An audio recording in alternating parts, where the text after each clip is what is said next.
கொஞ்சம் ஹெல்ப்ஃபுல்லாக இருக்கும். ஸோ சப்ளை செயின் பற்றி தெரியாதவங்க கொஞ்சம் கேர்ஃபுல்லாக கவனிங்க. ரைட்.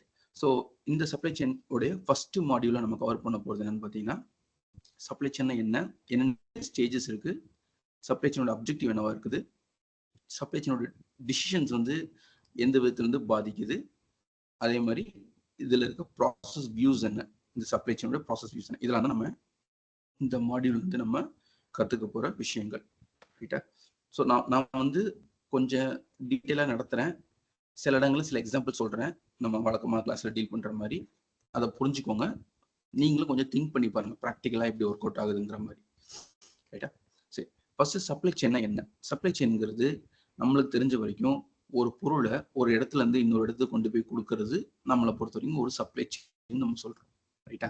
ஸோ இதை வந்து நம்ம ஜென்ரலாக சப்ளை செயின் அப்படின்னா ஒரு பொருளை சப்ளை பண்ணுறதுக்காக நம்ம எடுக்கக்கூடிய முயற்சிகளை பற்றி நம்ம வந்து சப்ளை செயின் சொல்கிறோம். ரைட். ஆனால் அது மட்டும் தானா? அப்படி கிடையாது. இந்த சப்ளை செயின் ப்ராசஸில் எல்லாமே இன்க்ளூடடாக இருக்கு. உதாரணத்துக்கு ரா மெட்டீரியல் மூலப்பொருளை ரா மெட்டீரியலை எடுக்கிறதுல இருந்து அதை ப்ராசஸ் பண்ணுறதுல இருந்து அது கம்பெனிக்கு போய் அது கம்பெனியில் பேக் ஆகி அதுக்கப்புறம் அது வந்து கடைக்கு வந்து அந்த கடையிலேருந்து நம்ம வாங்கி அதை பயன்படுத்தி அதை தேவையில்லைங்கிற பட்சத்தில் அதை தூக்கி போடுற வரைக்கும் இருக்கிற எல்லா ப்ராசஸ்லையுமே சப்ளை செயினோட ஆக்டிவிட்டிஸ் வந்து பிரைமரிலி இன்வால்வ்டாக இருக்கு. இப்போ நீங்க இங்க பாக்குற இந்த டயக்ராம்ல ஒரு இருக்கு ஜிஃப் இமேஜ். இதுல பாத்தீங்கன்னா தெரியும், ஒரு டேட் ஒரு ஆயில் சீட்ஸ் எடுக்கிறாங்க, பாம் ஆயில் இருக்கு. அது வந்து கம்பெனிக்கு போய் அது ப்ராசஸ் ஆகுது, எண்ணெயா மாற்றப்படுது. எண்ணெயா மாற்றுறது வந்து மறுபடியும் பேக்கிங் பண்ணப்படுது. பேக்கிங் பண்ணப்பட்ட பொருள் வந்து நம்ம வீட்டு பக்கத்தில் இருக்கக்கூடிய ஒரு சூப்பர் மார்க்கெட்டுக்கோ இதுக்கு ஒன்று வருது. அங்கேருந்து வாங்கிட்டு போய் அதை வந்து ஒரு பயன்படுத்துகிறாங்க. பயன்படுத்திட்டு அதை வந்து என்ன பண்ணுறாங்க, பயன்படுத்துறது தண்ணிலாம் தேவைப்படுது. ஸோ அதெல்லாம் பயன்படுத்திட்டு அதை பயன்படுத்துகிற அந்த கேனை வந்து தூக்கி வெளியே போட்டுடுறாங்க. ரைட். ஸோ இதுதான் வந்து நம்ம இங்கே புரிஞ்சுக்கிறது. ஸோ அப்போ இந்த எல்லா இடத்துலையுமே பார்த்தீங்கன்னா ஒரு மூலப்பொருள் உருவான அந்த இடத்துல இருந்து அடுத்த கம்பெனிக்கு போறது, இல்லை அதுக்கு அடுத்த பேக்கிங் கம்பெனிக்கு போறது, இல்லை அதுக்கு அடுத்து இருக்கிற ஒரு க்ரோசரி மார்க்கெட்டுக்கு போறது, சூப்பர் மார்க்கெட் போறது, அப்புறம் அங்கிருந்து உங்க வீட்டுக்கு வருது, அப்புறம் அங்கிருந்து வீட்டுல இருந்து வேஸ்டான பொருளை தூக்கி தூர போறது. ஸோ இது வரைக்கும் எல்லாத்துலயுமே பாத்தீங்கன்னா உங்களுக்கு என்ன இருக்குதுன்னா ஒரு டிரான்ஸ்போர்ட்டேஷன் இன்வால்வ் ஆகிட்டே இருக்கு. ஸோ இந்த டிரான்ஸ்போர்ட்டேஷன் மட்டும்தான் நம்ம சப்ளை செயின் நினைக்கிறோம்னா கண்டிப்பா கிடையாது. இந்த சப்ளை செயினுங்கிறது இந்த டிரான்ஸ்போர்ட்டேஷன் மட்டும் கிடையாது. டிரான்ஸ்போர்ட்டேஷன் பத்தி மட்டும் நம்ம பேசுறோம் அப்படின்னா அது பேர் லாஜிஸ்டிக்ஸ்னு அர்த்தம். ஸோ இந்த சப்ளை செயின்ல நம்ம லாஜிஸ்டிக்ஸ் பத்தி மட்டும் பேசுறது கிடையாது, அது அதுக்கும் மேல. அப்ப அதுக்கும் மேலனா அப்ப என்ன அப்படின்னா, இந்த பொருளை உற்பத்தியான பொருளை நம்ம கொள்முதல் பண்றதுல இருந்து அதை தூக்கி போடுற வரைக்கும் நம்ம இருக்கிற எல்லா ஆக்டிவிட்டிஸ், எல்லா நடைமுறைகளையும் நம்ம வந்து கண்ட்ரோல்ல வச்சுக்கிறதுக்கு பேரு தான் சப்ளை செயின் மேனேஜ்மெண்ட். இது வந்து வெறும் ஒரு ரா மெட்டீரியல் எடுத்து அதுல இருந்து ஒரு ஃபினிஷ்ட் ப்ராடக்ட் செய்யற வரைக்கும் தான் கிடையாது. அதுக்கும் மேல அதுல இருந்து கஸ்டமர் கிட்ட போய் சேர்ந்து கஸ்டமரை தூக்கி போற வரைக்கும் இருக்கிற எல்லா ஆக்டிவிட்டிஸையும் நம்மளால கண்ட்ரோல வச்சுக்க முடியும் அப்படின்னா அதுக்கு பேர் தான் சப்ளை செயின் மேனேஜ்மெண்ட். இருக்கிற எல்லா ஆக்டிவிட்டியும் நம்ம கண்ட்ரோல்ல வச்சுக்கிறோம். இது ஒரு சில நேரங்கள்ல இந்த சப்ளை செயின் வந்து என்னவாகுது, இது வந்து முடியுறது மட்டும் இல்லை, இந்த பொருளை தூக்கி போட்டதுக்கு அப்புறமா மறுபடியும் அந்த தூக்கி போட்ட பொருளை எடுத்து கொண்டு வந்து நம்மளால திருப்பியும் ஏதாச்சும் உருவாக்க முடியும் அப்படின்னா அதுக்கு பேரு க்ளோஸ்ட் லூப் சப்ளை செயின் நம்ம சொல்றோம். இப்ப நீங்க பார்த்துட்டு இருக்கிறது லீனியர் லூப். ஏன்னா நம்ம ஒரு பொருளை வாங்குறோம், பயன்படுத்துறோம், அதை தூக்கி போட்டுறோம். இது வரைக்கும் நம்ம ஃபோக்கஸ் பண்றதுக்கு பேர் வந்து லீனியர் சப்ளை செயின். இதே இது இந்த தூக்கி போட்ட பொருளை எடுத்துக்கொண்டு வந்து மறுபடியும் நம்மளால ஏதாவது செய்ய முடியும் அப்படின்னு நம்ம நினைச்சோம்னா அதுக்கு பேர் வந்து க்ளோஸ்ட் லூப் சப்ளை செயின் நம்ம சொல்றோம். சரிங்களா? இப்போ உதாரணத்துக்கு இப்போ நம்ம ஆப்பிள் போன் எடுத்துக்கிட்டோம்னா அதுல வந்து இப்போ ஆப்பிள் 15 அந்த மாடல் என்ன சொல்றாங்க, நம்ம வந்து ஆப்பிள் 15 போன்ல யூஸ்ட் டைட்டேனியம் எல்லாருமே யூஸ்டா இருக்கிற பொருள் வந்து எடுத்துதான் நாங்க இந்த போனை செஞ்சிருக்கோம் அப்படின்னு சொல்லிட்டு அவங்க வந்து ஒரு கிரீன் டேகை கிளைம் பண்றாங்க ஆப்பிள். ரைட்டா? அப்படின்னா மூலப்பொருட்கள் எல்லாமே இந்த மாதிரி பயன்படுத்தினதுக்கு அப்புறமா தூக்கி போட்டதுல இருந்து எடுத்து செஞ்சிருக்காங்க. அப்படின்னு என்ன அர்த்தம், அந்த லூப் வந்து க்ளோஸ் ஆயிருக்கு. நம்ம என்னைக்காச்சும் யோசிச்சு பார்த்துருக்கோமா, நம்ம யூஸ் பண்ண செல்போனை தூக்கி போட்டுறோம், நம்ம யூஸ் பண்ண ட்ரெஸ்ஸை தூக்கி போட்டுடுறோம், நம்ம வீட்டுக்கு வாங்குற பால் பாக்கெட் கவரு, குரோசரி வாங்கின கவரு எல்லாத்தையும் தூக்கி தூர போடுறோம். இதெல்லாம் என்ன ஆகுது அப்படின்னா அதை பத்தி அதை மறுபடியும் நம்ம பயன்பாட்டுக்கு கொண்டு வர முடிஞ்சிச்சுன்னா அதுல இருக்க ஆக்டிவிட்டிஸ்க்கு வந்து அதுல இருக்க அந்த சப்ளை செயின் மாடலை வந்து நம்ம என்ன சொல்றோம், க்ளோஸ் லூப் சப்ளை செயின் நம்ம சொல்றோம். சரி, இப்போ சப்ளை செயின் மேனேஜ்மெண்ட்ங்கிறது என்ன? இது வந்து ஒரு சென்ட்ரலைஸ்டு கண்ட்ரோல் ஆக்டிவிட்டி. இதுல என்னெல்லாம் இன்வால்வ் ஆயிருக்குன்னு பார்த்தீங்கன்னா, நம்மளுக்கு வந்து கிட்டத்தட்ட பார்த்தீங்கன்னா 4 ஸ்டேஜ், இங்க வந்து 4 ஃபேஸ் வந்து சொல்லுவாங்க. 4 ஃபேஸ் இன்வால்வ் ஆயிருக்கு. ஒன்று வந்து பிளானிங், இன்னொன்று வந்து டிசைன், இன்னொன்று வந்து மேனுஃபேக்சரிங், இன்வென்ட்ரி, டிஸ்ட்ரிபியூஷன். இந்த அஞ்சுமே இன்வால்வ் ஆயிருக்கு இந்த இடத்துல. ரைட்டா? மெயினா வந்து என்ன சொல்றாங்க? Planning, design, manufacturing, inventory, distribution. இந்த மாதிரி 5 ஃபேஸ் இருக்கு சப்ளை செயின் மேனேஜ்மெண்ட்டை பொறுத்த வரைக்கும். இந்த 5 ஃபேஸ்லயும் என்னெல்லாம் பண்ண போறாங்க அப்படிங்கிறது தான் இந்த சிலபஸ்ல நம்ம ஓவராலா நம்ம கவர் பண்ண போறோம். அப்போ சப்ளை செயின் சிம்பிளா எப்படி சொல்றோம் அப்படின்னா, இதுல என்னெல்லாம் ஆக்டிவிட்டிஸ் இருக்கு, ஒரு பொருளை கஸ்டமர் கிட்ட கொண்டு போய் சேர்க்கறதுல என்னெல்லாம் ஆக்டிவிட்டிஸ் இருக்கோ எல்லா ஆக்டிவிட்டிஸையுமே நம்ம வந்து என்ன சொல்றோம்? சப்ளை செயின் நம்ம சொல்றோம். உதாரணத்துக்கு ஒரு ரா மெட்டீரியல் இருக்கு. இந்த ரா மெட்டீரியல் வந்து ரா மெட்டீரியல் இருக்கு. இந்த ரா மெட்டீரியல் வந்து உதாரணத்துக்கு சவுத் ஆப்பிரிக்கால இருந்து ஒரு ரா மெட்டீரியல் வருது. அந்த ரா மெட்டீரியலை கொண்டு வந்து நான் வந்து என்னுடைய வேர் ஹவுஸ்ல வைக்கிறேன். அப்போ இது வந்து இந்த ரா மெட்டீரியல் வந்து உங்க கம்பெனிக்கு உள்ள வரனால அதுக்கு பேர் வந்து இன்பவுண்ட் லாஜிஸ்டிக்ஸ் நம்ம சொல்றோம். ஓகேவா? உங்க கம்பெனி உள்ள வருது, அதனால அது வந்து இன்பவுண்ட் லாஜிஸ்டிக்ஸ் சொல்றோம். உங்க கம்பெனியோட வேர் ஹவுஸ்ல வச்சிருக்கீங்க. திருப்பி உங்க கம்பெனில அதை மேனுஃபேக்சர் பண்றீங்க. மேனுஃபேக்சர் பண்ணிட்டு அது வந்து அந்த ரா மெட்டீரியல் வந்து ஒரு ஃபினிஷ்டு குட்ஸா இந்த நேரத்துக்கு மாறி இருக்கும். இந்த ஃபினிஷ் குட்ஸா மாறினதை வந்து நம்ம வந்து என்ன சொல்றோம்? உங்களோட வேர் ஹவுஸ்ல வச்சிருக்கீங்க. அதுக்கு பேர் வந்து அவுட் பவுண்ட் வேர் ஹவுஸ்ன்னு சொல்றோம். அதாவது வெளியே போறது, அந்த பொருட்கள்லாம் வெளியே போகக்கூடியது. அதனால அதுக்கு பேர் வந்து அவுட் பவுண்ட் வேர் ஹவுஸ் இல்லாட்டி அவுட் பவுண்ட் லாஜிஸ்டிக்ஸ்ன்னு சொல்றோம். அதுக்கு ஏன் இங்க நீங்க நல்லா பாருங்க, எங்கெல்லாம் டிரான்ஸ்போர்ட் இன்வால்வ் ஆயிருக்கோ, உதாரணத்துக்கு இன்பவுண்ட் லாஜிஸ்டிக்ஸ், அங்க வந்து என்ன பண்றோம்? நான் சொன்னேன், கப்பல்ல இருந்து ஒரு பொருள் வந்து உங்க வேர் ஹவுஸ்க்கு வருது. ஸோ அது இன்பவுண்ட் லாஜிஸ்டிக்ஸ். அப்போ அங்க இருக்கிற டிரான்ஸ்போர்டேஷன் என்னெல்லாம் இன்வால்வ் ஆயிருக்கோ அதெல்லாம் வந்து இன்பவுண்ட் லாஜிஸ்டிக்ஸ். ஏன்னா லாஜிஸ்டிக்ஸ்ங்கிறது வெறும் டிரான்ஸ்போர்டேஷனை பத்தி மட்டும் பேசுறது. சப்ளை செயின்ங்கிறது மொத்தமா இருக்கிற எல்லா ஆக்டிவிட்டிஸ் பத்தியும் நம்ம பேசுறது. ஸோ இப்போ அவுட் பவுண்ட் வேர் ஹவுஸ்ல இருந்து என்னது? கஸ்டமருக்கு போகுது. எப்படி போகுது? அவுட் பவுண்ட் லாஜிஸ்டிக்ஸ் வழியா எண்ட் யூசர் கஸ்டமருக்கு போய் சேர்ந்துருது. இதுதான் வந்து ஒரு டிபிக்கல் சப்ளை செயினுடைய மாடல். இதுல ரா மெட்டீரியல் இருந்து கன்சியூமர் வரைக்கும் நீங்க வந்தீங்கன்னா அது டவுன் ஸ்ட்ரீம். கஸ்டமர் கிட்ட இருந்து மேல மேனுஃபேக்சரர் ரா மெட்டீரியல் வரைக்கும் வந்தீங்கன்னா அதுக்கு வந்து அப்ஸ்ட்ரீம் ஆக்டிவிட்டின்னு சொல்லுவாங்க. ஸோ சப்ளை செயின்ல ரெண்டு இது இருக்கு, டவுன் ஸ்ட்ரீம், அப்ஸ்ட்ரீம். சரிங்களா? உங்களால நம்ம பார்க்கக்கூடியது மோஸ்ட்லி டவுன் ஸ்ட்ரீம் தான். ஆனா ஆக்சுவலா சப்ளை செயின் எப்படி ஃபங்க்ஷன் ஆகும்னா அப்ஸ்ட்ரீம்ல தான் ஃபங்க்ஷன் ஆகும். ஓகேவா? ஏன் அப்படி அப்ஸ்ட்ரீம்ல தான் ஃபங்க்ஷன் ஆகும் ஒரு சப்ளை செயின் அப்படின்னா, யாராவது சொல்ல முடியுமா? சப்ளை செயின் ஆக்டிவிட்டிஸ் வந்து டவுன் ஸ்ட்ரீம்ல இருக்குது. ஆனா சப்ளை செயின் ஃபங்க்ஷன் ஆகுறது வந்து அப்ஸ்ட்ரீம்ல மட்டும் தான் ஃபங்க்ஷன் ஆக முடியும். யாராச்சும் சொல்ல முடியுமா ஏன்ட்டு?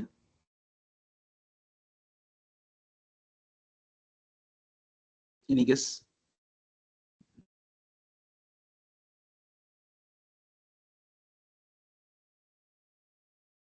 ஏதாவது சொல்ல முடியுமா? ஏன் வந்து சப்ளை செயின் வந்து டவுன் ஸ்ட்ரீம்ல தான் ஆக்டிவிட்டிஸ் இருக்குது. ஆனா அது ஃபங்க்ஷன் ஆகுறதுக்கு அப்ஸ்ட்ரீம்ல தான் ஃபங்க்ஷன் ஆகும்.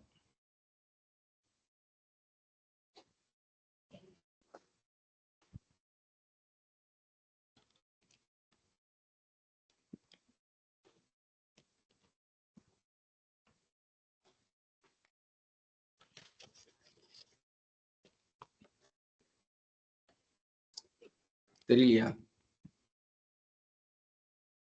ஏன் அப்படின்னா கன்சியூமர் தான் வந்து என்ன பண்றாங்க, என்ன வேணும் அப்படிங்கிறத தெரியப்படுத்துறாங்க. கஸ்டமருக்கு என்ன வேணும் அப்படின்னு சொல்றதுக்கு பேர் வந்து டிமாண்ட். அப்போ இந்த டிமாண்ட் என்னன்னு தெரிஞ்சாதான் இதுக்கு முன்னாடி இருக்க எல்லா ஆக்டிவிட்டிஸ் என்ன பண்ண முடியும். கன்சியூமர் வந்து எனக்கு இத்தனை பொருள் வேணும், எனக்கு வந்து ஒரு 5 கார் வேணும், இல்ல ஒரு ஒரு ஒரு 10,000 செல்போன் வேணும் அப்படின்னு கஸ்டமர்ஸ் முடிவு பண்ணாதான் அங்கதான் டிமாண்ட் உருவாகுது. அந்த டிமாண்ட் உருவானாதான் இதுக்கு முன்னாடி இருக்கிறவங்க எல்லாருமே வேலை செய்ய முடியும். அப்போ அந்த டிமாண்டை பொறுத்து தான் என்ன பண்ணுவாங்க, ப்ரொடக்ஷன் வச்சிருப்பாங்க. அந்த ப்ரொடக்ஷனை பொறுத்து தான் அவங்க ரா மெட்டீரியல் வாங்க போறாங்க.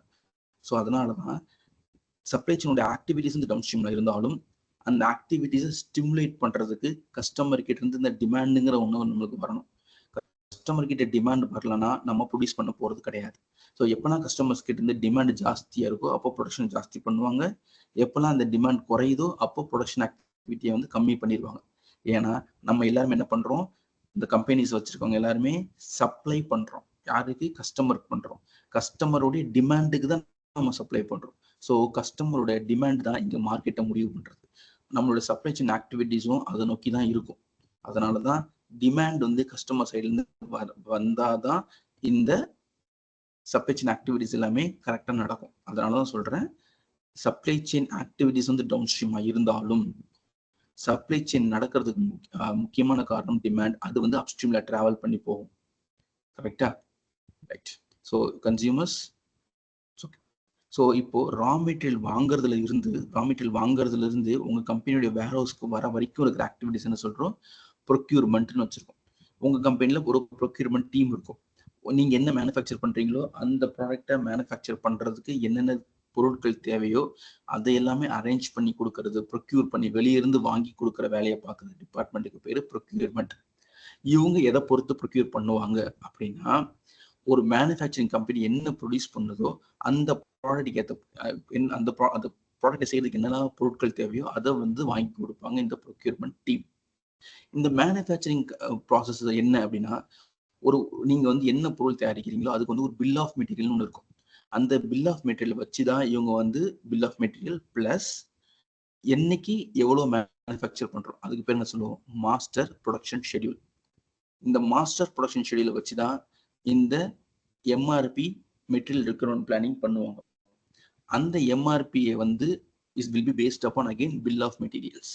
அதை வந்து ப்ரொக்யூர்மெண்ட் டீம் கையில கொடுக்கணும். ப்ரொக்யூர்மெண்ட் டீம் அதை வச்சுட்டு ஓகே இன்னைக்கு நீங்க இவ்வளவு ப்ரொடியூஸ் பண்ண போறீங்க அப்படின்னா நாங்க வந்து அந்த பொருளை அன்னைக்கு காலையிலயோ இல்ல அன்னைக்கு ஒரு நாளைக்கு முன்னாடியோ அந்த பொருள் வந்து உங்க கம்பெனியோட வேர் ஹவுஸ்க்கு வந்துடணும். வந்தாதான் நீங்க அடுத்த நாள் உங்களோட உற்பத்தியை நீங்க செய்ய முடியும். அதனால அதுக்கு பேரு வந்து ப்ரொக்யூர்மெண்ட் டீம். இப்போ ப்ரொக்யூர்மெண்ட் டீம் வந்து அந்த ரா மெட்டீரியல் வாங்கி வேர் ஹவுஸ்ல வச்சுட்டாங்க. அதுக்கப்புறம் என்ன பண்ணணும்? அந்த மேனுஃபேக்சரிங் கம்பெனி அதோட உற்பத்தியை ஸ்டார்ட் பண்ணி ஆகணும். அப்படி அந்த உற்பத்தியை ஸ்டார்ட் பண்ணும்போது அதில் நிறைய சிக்கல்கள் வரும்.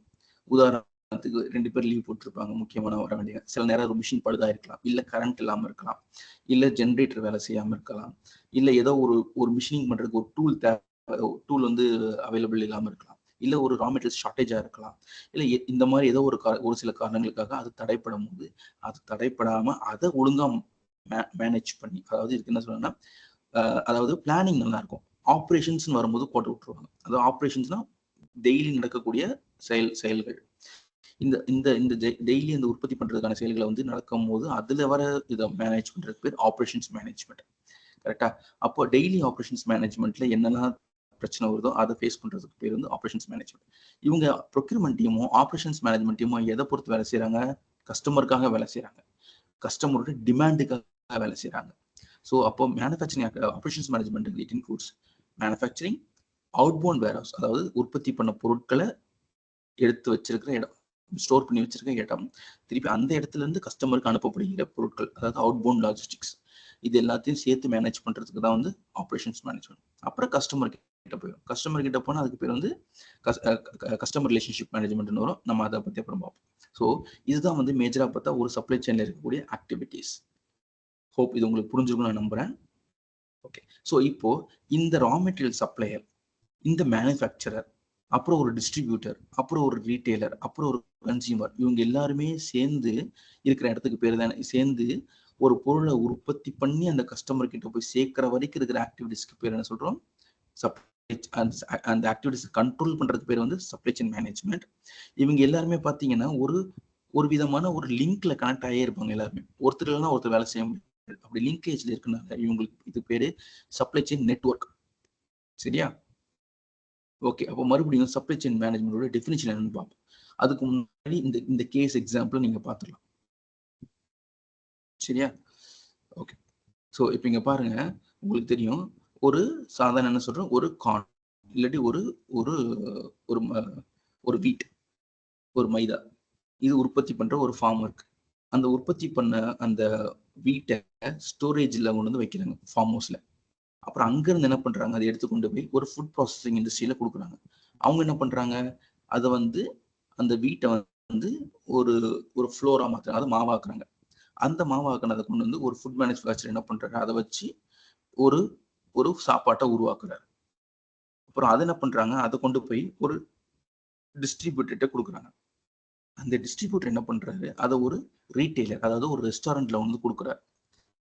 அதை ஒருத்தங்க என்ன பண்றாங்க, ஆன்லைன்லயோ இல்ல நேரடியாவோ போய் அவங்க வந்து அந்த ரெஸ்டாரண்ட்ல போய் சாப்பிடுறாங்க. அப்போ ஒரு சாதாரண ஒரு பர்கர், ஒரு ஒரு கூல் ட்ரிங்க்ஸ் குடிக்கணும்னா அதுல இவ்வளவு பேர் இன்வால்வ் ஆயிருக்காங்க. ஒரு பர்கர் சாப்பிடுறதுக்கு இத்தனை இத்தனை பேர் இன்வால்வ் ஆயிருக்காங்க. ஒரு பர்கரோட விலை மேக்ஸிமம் ஒரு ₹200 அப்படின்னா கூட இத்தனை பேர் அதுல இன்வால்வ் ஆயிருக்காங்க.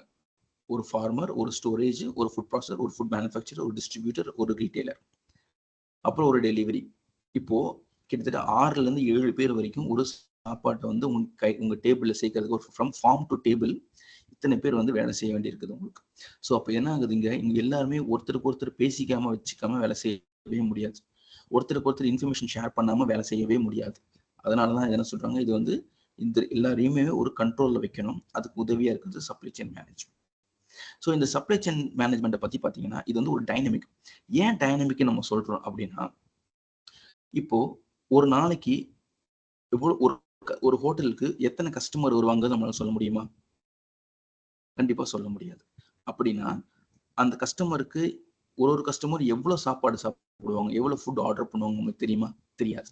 அப்போ இதனால என்ன அர்த்தம், இந்த டிமாண்ட், கஸ்டமரோட டிமாண்ட் வந்து கூடலாம், குறையலாம், இல்ல ஒரே மாதிரி இருக்கலாம், இல்ல ஒரு நேரத்துக்கு நேரம் மாறிக்கிட்டே இருக்கும். ஸோ கஸ்டமர் டிமாண்ட் இந்த மாதிரி டைனமிக்கா மாறிக்கிட்டே இருக்கிறனால நம்ம சொல்லுவாங்கல்ல, கோல்டு பிரைஸ் வந்து ஏறுது இறங்குதுன்னுவாங்க. ஷேர்ஸ் வந்து டைனமிக், ஏறுது இறங்குதுமா, ஃபிளக்சுவேட் ஆகிட்டே இருக்கும் டிமாண்ட் வந்து. ஸோ எப்பெல்லாம் ஒரு பொருளுடைய தேவை வந்து மார்க்கெட்ல ஏத்த இறக்கத்தோட இருக்குதோ அப்ப அதுக்கு வந்து ஃபிளக்சுவேட்டிங் டைனமிக்னு சொல்லுவாங்க. ஸோ இந்த மாதிரி டைனமிக்கா இருக்கிறனால இப்ப திடீர்னு நிறைய கஸ்டமர்ஸ் அந்த ஹோட்டலுக்கு சாப்பிட வந்துட்டாங்கன்னா அவரு நிறைய அந்த ஹோட்டல் ஓனர் வந்து நிறைய சாப்பாடு வந்து செய்ய வேண்டியிருக்கும். அப்படி ஒரு நிறைய சாப்பாடு செய்யணும்னா அதுக்கு ஹலோ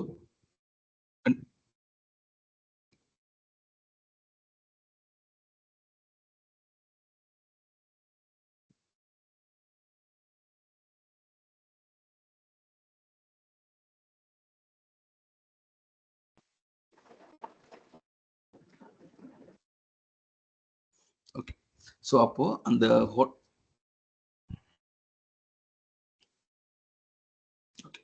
அப்போ அந்த ஹோட்டல்ல நிறைய பேர் திடீர்னு சாப்பிட வந்துட்டாங்கன்னா அதுக்கு ஏத்த மாதிரி அவங்க வந்து நிறைய சமையல் செய்ய வேண்டியிருக்கும். அந்த சமையல் செய்யறதுக்கு நிறைய பொருட்கள் தேவைப்படும்.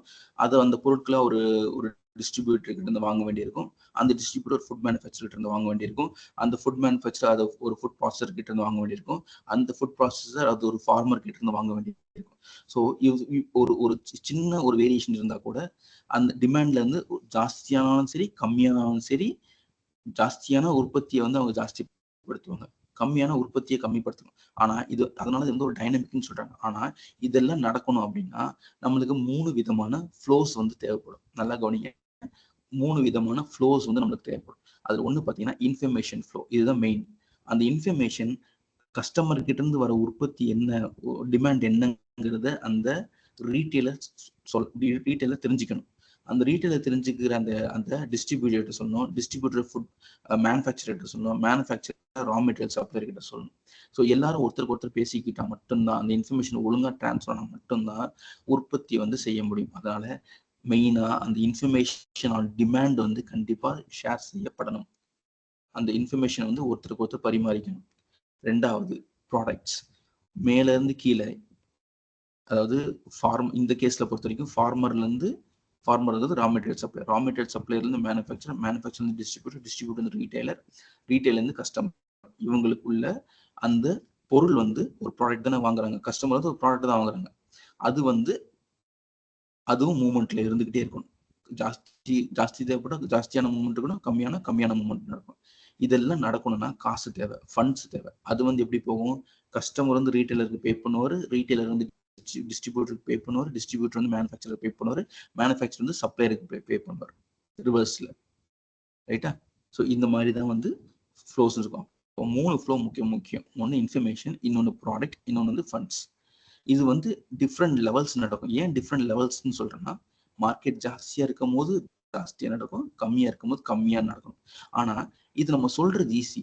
ஆனா நடைமுறையில பாத்தீங்கன்னா டக்குன்னு ஒரு மேனுஃபேக்சரிங் ப்ராசஸ்ல நிறைய உற்பத்தி பண்ணிட்டு இருக்கவங்க டிமாண்ட் கம்மியாச்சுன்னு டக்குன்னு ஸ்லோ பண்ண சொல்லவும் முடியாது. நல்ல ஸ்லோவா கொஞ்சோண்டு ப்ரொடியூஸ் பண்ணிட்டு இருக்க ஒரு மேனுஃபேக்சரர் வந்து திடீர்னு நீங்க டிமாண்ட் ஜாஸ்தியாச்சு வேகமா நிறைய ப்ரொடியூஸ் பண்ணுங்கன்னு சொல்லவும் முடியாது. இப்போ உங்க ஒரு கம்பெனில வந்து நீங்க வந்து ஒரு பொருள் உற்பத்தி பண்றீங்க. அந்த பொருளோட உற்பத்தி லெவல் வந்து திடீர்னு மார்க்கெட்ல ஜாஸ்தியானா டக்குன்னு வந்து உங்களை வந்து எல்லாரையும் கூப்பிட்டு நீங்க என்ன பண்ணுவீங்கன்னு தெரியாது. இன்னும் 2 வாரத்துல வந்து ஒரு 20,000 காம்பவுண்ட் நீங்க செய்யணும். 20,000 ப்ராடக்ட் நீங்க செய்யணும்னு சொன்னாங்கன்னா என்ன பண்ணுவீங்க? நீங்க வேக வேகமா உற்பத்தி ஜாஸ்தி பண்ணணும். அது சொல்றதுக்கு ஈஸியா இருக்கலாம். நீங்க வந்து 3 ஷிஃப்ட் வேலை பார்க்க வேண்டியிருக்கும். ஒருத்தரும் 2 ஷிஃப்ட் வேலை பார்க்குற மாரி இருக்கலாம். ஸோ இப்படி கன்டினியூஸா எல்லாருமே வேலை செஞ்சு அத உற்பத்தி பண்ணி குடுப்பீங்க. Okay, fine. மார்க்கெட் நல்லா இருந்தா உங்களுக்கும் நெறைய வேலை கிடைக்குது. நெறைய சம்பளம் கிடைக்கும். நெறைய போட்டி வரும். இதெல்லாம் ஓகே. பட் அதே நேரத்துல திடீர்னு மார்க்கெட் படுத்துருச்சு.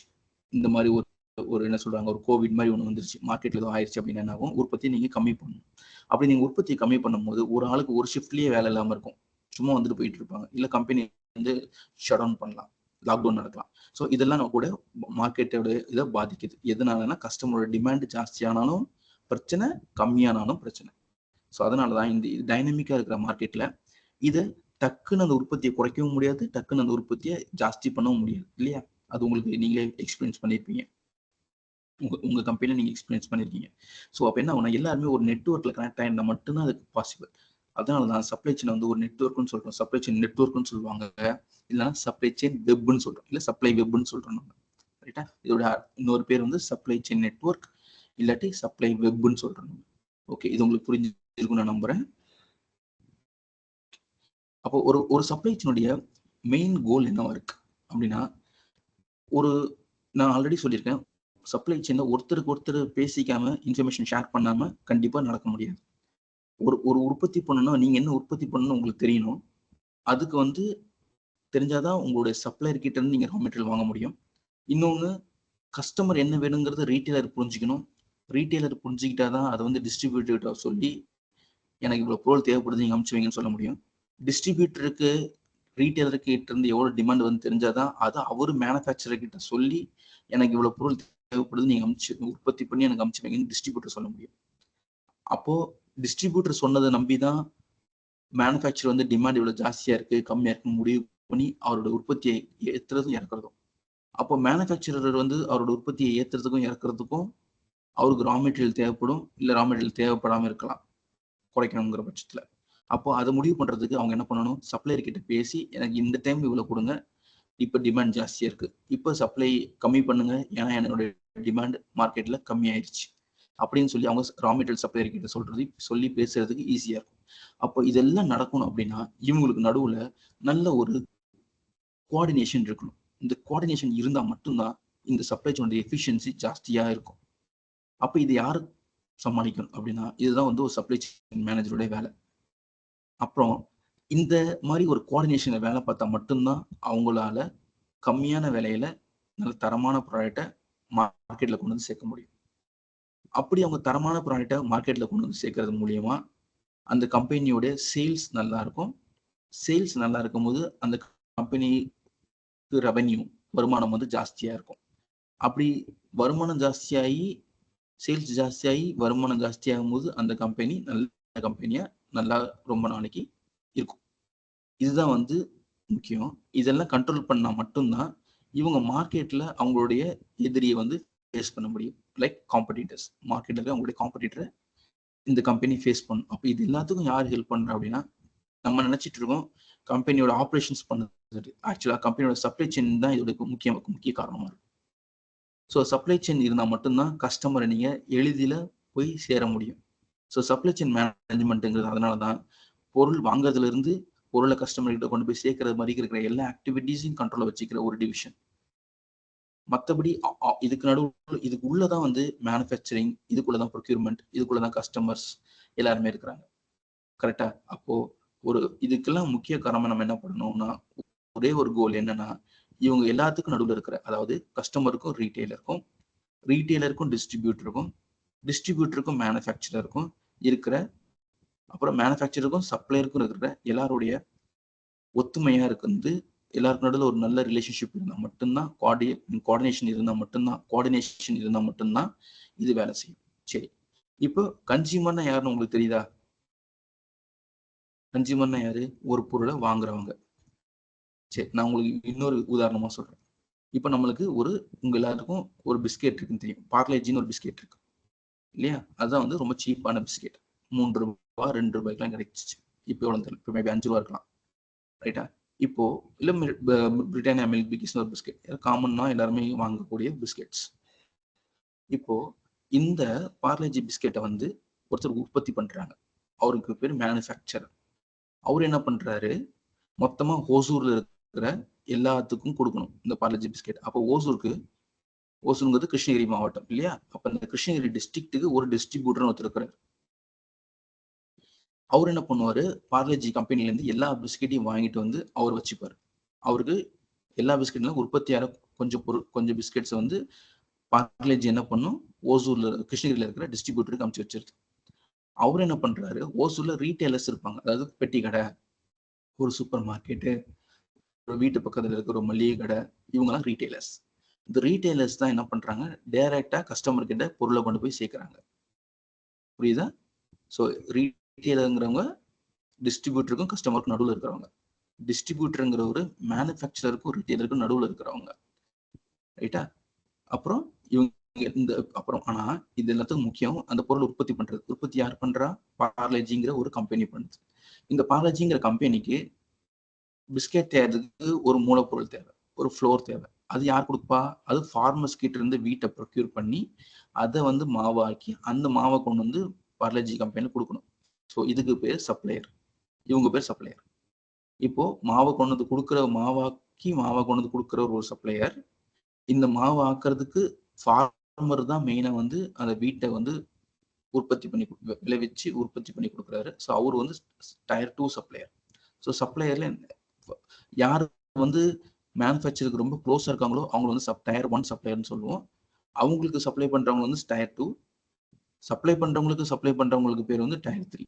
ஸோ அந்த மாதிரி பின்னோக்கி போக போக இந்த டயர் 1 டயர் 2ங்கிறது ஜாஸ்தி ஆகிட்டே போகும், ரைட்டா?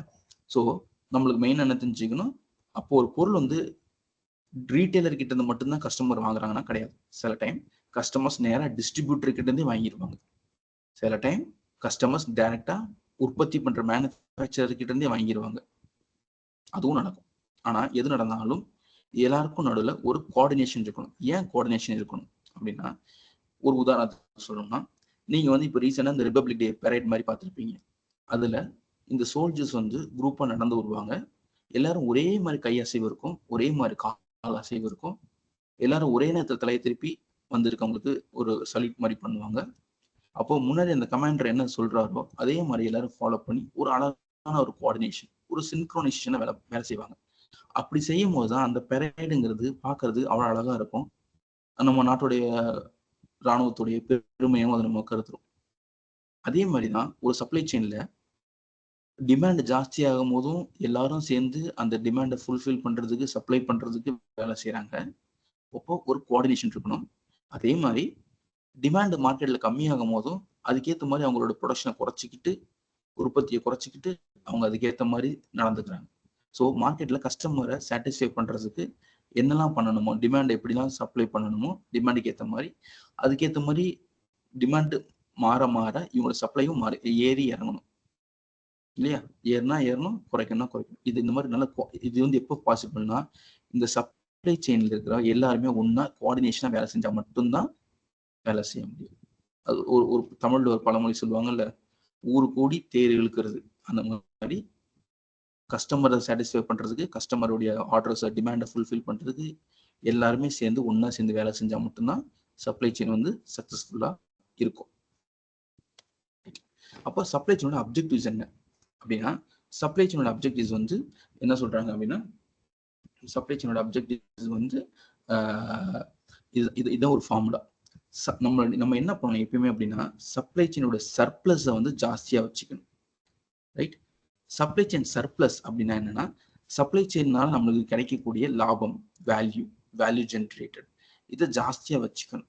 அது எப்படி ஜாஸ்தியா வச்சுக்க முடியும் அப்படின்னா, உதாரணத்துக்கு நீங்க வந்து அமேசான்ல ஒரு பொருள் வந்து ஆர்டர் பண்றீங்க. இந்த அமேசான்ல இல்ல பிளிப்கார்ட்ல நீங்க ஒரு பொருள் ஆர்டர் பண்ணும்போது அவங்க சொல்றாங்க, நீங்க இன்னைக்கு சனிக்கிழமை நீங்க ஆர்டர் பண்ணீங்க அப்படின்னா உங்களுக்கு திங்கட்கிழமை அந்த ப்ராடக்ட் வந்து கைக்கு வந்துடும். திங்கட்கிழமை சாயங்காலம் 5 மணிக்கு முன்னாடி உங்களுக்கு ப்ராடக்ட் கையில வந்துடும் அப்படின்னா 5 மணிக்கு முன்னாடி கொண்டு வந்து கொடுத்துட்றாங்க. கொடுத்துட்டா நீங்க வந்து okay I am happy.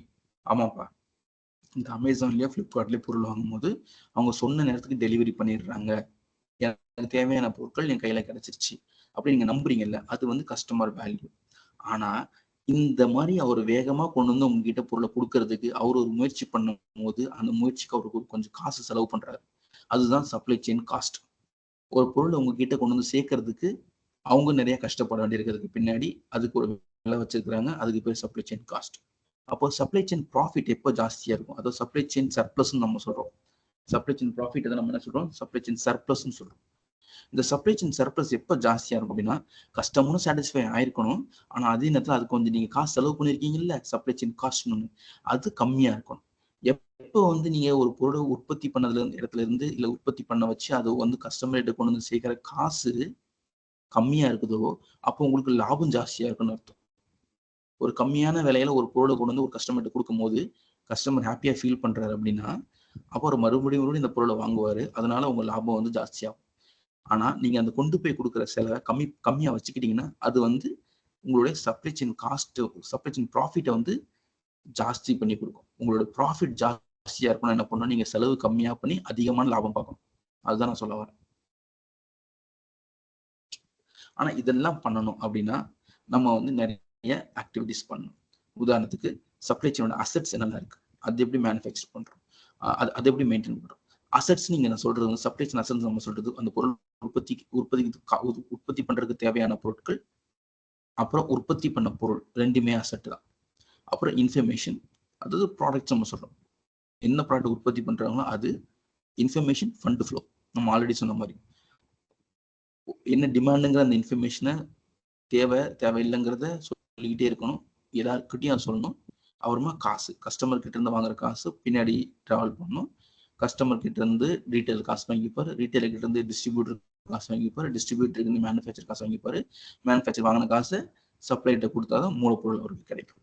So இது எல்லாமே பண்ணும் போது இந்த எல்லா ஆக்டிவிட்டிலையுமே வந்து எவ்வளவு தூரம் நம்ம காஸ்ட் கட்டிங் பண்ண முடியுமோ அந்த மாதிரி பண்ணாதான் சப்ளை செயினுடைய ப்ராஃபிட் நம்மளுக்கு ஜாஸ்தியா இருக்கும். அதுதான் சொல்றாங்க இங்க வந்து சப்ளை செயின் ப்ராஃபிட்ங்கிறதுக்கு பதிலா சப்ளை செயின் சர்ப்ளஸ் நம்ம சொல்றோம். ஸோ எந்த ஒரு சப்ளை செயினோட அப்ஜெக்டிவ் என்ன அப்படின்னா maximising the total supply chain surplus.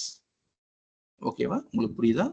So supply செயினுடைய profit ஜாஸ்தியா இருக்கும்னா சப்ளை செயினோட காஸ்ட்டை கம்மி பண்ணி வைக்கணும். இந்த சப்ளை செயின் காஸ்ட் என்ன அப்படின்னா ஒரு பொருளை கஸ்டமர் கிட்ட கொண்டு போய் சேர்க்கறதுக்கான காசை எல்லா விதத்திலையும் நம்ம கம்மியா வச்சுக்கிறது ரொம்ப நல்லது. அப்படி கம்மியா வச்சுக்கணும் அப்படின்னா நம்மளுக்கு மூணு இடத்துல வந்து நம்ம ஃபோக்கஸ் பண்ணணும். ஒன்று என்ன ப்ராடக்ட், இன்னொன்று இன்ஃபர்மேஷன் ஷேரிங், இன்னொன்று ஃபண்டு, அதாவது மணி ஃப்ளோ. இந்த 3 விதமான சப்ளை செயின் ஃப்ளோஸையும் நம்ம கண்ட்ரோல்ல வச்சுக்கிட்டோம் அப்படின்னா நம்மளால கண்டிப்பாவே சப்ளை செயின் சர்ப்ளஸை உருவாக்க முடியும். இப்போ சப்ளை செயினை பொறுத்த வரைக்கும் 3 விதமான ஃப்ளோஸ் இருக்கும். ஒன்று வந்து கண்டினியூஸ் ஃப்ளோ. உதாரணத்துக்கு அந்த கம்பெனிஸ் பார்த்தீங்கன்னா ஒரே விதமான ப்ராடக்ட் தான் மேனுஃபேக்சர் பண்ணுவாங்க, சின்ன சின்ன வேரியேஷன்ஸ் தான் இருக்கும், ஒரே விதமான இதாக இருக்கும். இங்க எல்லா டைமும் அந்த ப்ராடக்ட் போய் டிமாண்ட் ஜாஸ்தியாகிட்டே இருக்கும். அது பெருசான அந்த ப்ராடக்டோட சேஞ்சஸ்லாம் பண்ண மாட்டாங்க. அந்த மாதிரி இதுக்கு கண்டினியூஸாக ஃப்ளோ ஆகிட்டே இருக்கும் அந்த ப்ராடக்ட். ஆனால் அந்த மாதிரி ப்ராடக்ட்டுக்கு வந்து நம்ம வந்து ரா மெட்டீரியல் வந்து கரெக்டாக ஃபிக்ஸ்ட் ஆயிருக்கும். ஒரு சின்ன உதாரணம் சொல்லணும்னா உங்களுக்கு சின்ன உதாரணம் சொன்னா ஒரு பீஸா ஷாப் எடுத்துக்கோங்களேன். அந்த பீஸா ஷாப்ல எப்பயுமே பீஸா மட்டும் தான் செய்ய போறாங்க. அதே பேஸ், அதே சாஸ், மேல இருக்க டாப்பிங்ஸ் மட்டும் தான் வேரி ஆகும். அப்ப அதை மட்டும் சின்ன வேரியேஷன் தான். டிசைன்ல ஏதாவது சேஞ்ச் பண்ணியிருக்காங்களா இது வரைக்கும் எனக்கு தெரிஞ்சு எதுவுமே கிடையாது. பீஸா ஆரம்பிச்ச நாள்ல இருந்து அது ஒரே சைஸ்ல தான் வருது, ஒரே ஷேப், சர்க்கிள் ஷேப்ல தான் இருக்குது. அந்த மாதிரி. ஆனா இதுக்கு கண்டினியூஸா ஒரே பொருள் அதிக டிமாண்ட் இருக்குது, மார்க்கெட்ல நிறைய பேர் வாங்கி சாப்பிட்றாங்க. அதே மாதிரி போய்கிட்டே இருக்கிறனால கண்டினியூஸ் ஃப்ளோ இருக்குது. அப்போ கண்டினியூஸ் ஃப்ளோ இருக்கிறனால அங்க பாட்டில் நெக்ஸ் எதுவும் இருக்காது, தடைகள் எதுவுமே இருக்காது, அது பாட்டு ஆப்ரேட் ஆகிட்டே இருக்கும். இன்னொன்று fast chain model. Fast chain மாடலுங்கிறது ஒரு சில ப்ராடக்ட் பார்த்தீங்கன்னா ஒரு சின்ன டைமுக்கு அந்த ப்ராடக்ட் வந்து மார்க்கெட்ல ரொம்ப ஃபேமஸா இருக்கும். அதுக்கப்புறமா வந்து அது சீக்கிரமா மார்க்கெட்டுக்கு வந்து சீக்கிரமா போயிடும். உதாரணத்துக்கு ஒரு சின்ன ஃபேஷன் கார்மெண்டா இருக்கலாம். ஃபார் எக்ஸாம்பிள் எப்படி சொல்றது, உங்களுக்கு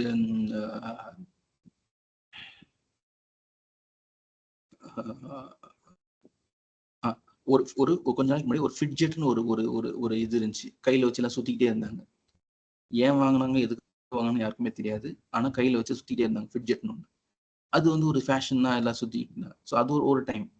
அப்புறம் சில பேர் பார்த்தீங்கன்னா, இந்த பால்மேன் டீ ஷர்ட்னு ஒண்ணு வந்து இன்னும் கொஞ்சம் நடிகர்கள்லாம் போட்டோனே, இவங்களுக்கும் அத வாங்கி பயன்படுத்தணும்னு ஆசை வந்துச்சு. அப்ப அந்த மார்க்கெட்ல கொஞ்ச நாளைக்கு அது இருந்துச்சு. அப்புறம் ஓடி போயிருச்சு. ரைட். அப்புறம் எல்லாருமே போட ஆரம்பிச்சோனே, அது என்னது அது வந்து ஏதோ 30,000 40,000 சொன்னாங்க அந்த டீ ஷர்ட். ஆனா இப்ப அது ரூ. 300 ரூ. 200க்கு ஓசூர்லயே கிடைக்குது இல்லையா? அப்போ அது வந்து நம்மளுக்கு அதுக்கு பேர் வந்து fast chain model. Okay. So அப்ப இந்த மாரி ப்ராடக்ட்லாம் மார்க்கெட்டுக்குள்ள வேகமா வரும். வந்த வேகத்துக்கு காணாம போயிரும். ஸோ இதெல்லாம் வந்து ஃபாஸ்ட் செயின் மாடல். அப்புறம் ஃப்ளெக்சிபிள் மாடல். ஃப்ளெக்சிபிள் மாடல்ங்கிறது சீசனல். இல்ல ஒரு ஒரு ஹாலிடே மெர்ச்சன்டைஸ் மாரி. இந்த மாரி ப்ராடக்ட்டுக்கு வந்து நம்ம வந்துட்டு அதுக்கேத்த மாரி உற்பத்தி உதாரணத்துக்கு ஒரு ஒரு ஒரு மழைக்காலம் வரும்போது கொடைகளும், ரெயின் கோட்டும் நெறைய விக்கும். ஒரு அப்புறம் கம்பளி இதெல்லாம் விக்கும். இந்த காதுல போட்டுக்கிறது, காதுல காத்து போகாம போட்டுக்கிற குல்லா இதெல்லாம் ஜாஸ்தியா விக்குது. இப்ப இந்த நேரத்துல. ஆனா கொஞ்ச நாள் கழிச்சு இப்போ ஒரு 1 மாசம் போட்டும் வெயில் எல்லா இடத்துலயும் பிச்சு அடிக்கும். நம்ம வந்து அத பயன்படுத்த போறது கிடையாது. அப்ப இந்த மாரி ப்ராடக்ட் நம்மளுக்கு முக்கியமா என்ன பண்ணணும்னா, இதெல்லாம் வரும். இந்த சீசன்ல இந்த ப்ராடக்ட் விக்கும். ஒரு தீபாவளி சீசன்னா பட்டாசு விக்கும். ஸ்வீட் விக்கும். ஒரு நியூ இயர், கிறிஸ்மஸ்ன்னு கேக் நெறைய விக்கும்.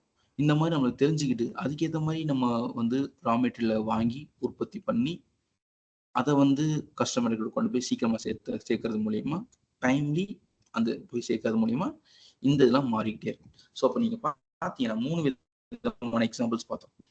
ஒரு கன்டினியூஸ் ஃப்ளோ, ஒரு ஃபாஸ்ட் செயின் மாடல், இன்னொன்னு ஒரு ஃப்ளெக்சிபிள் மாடல்.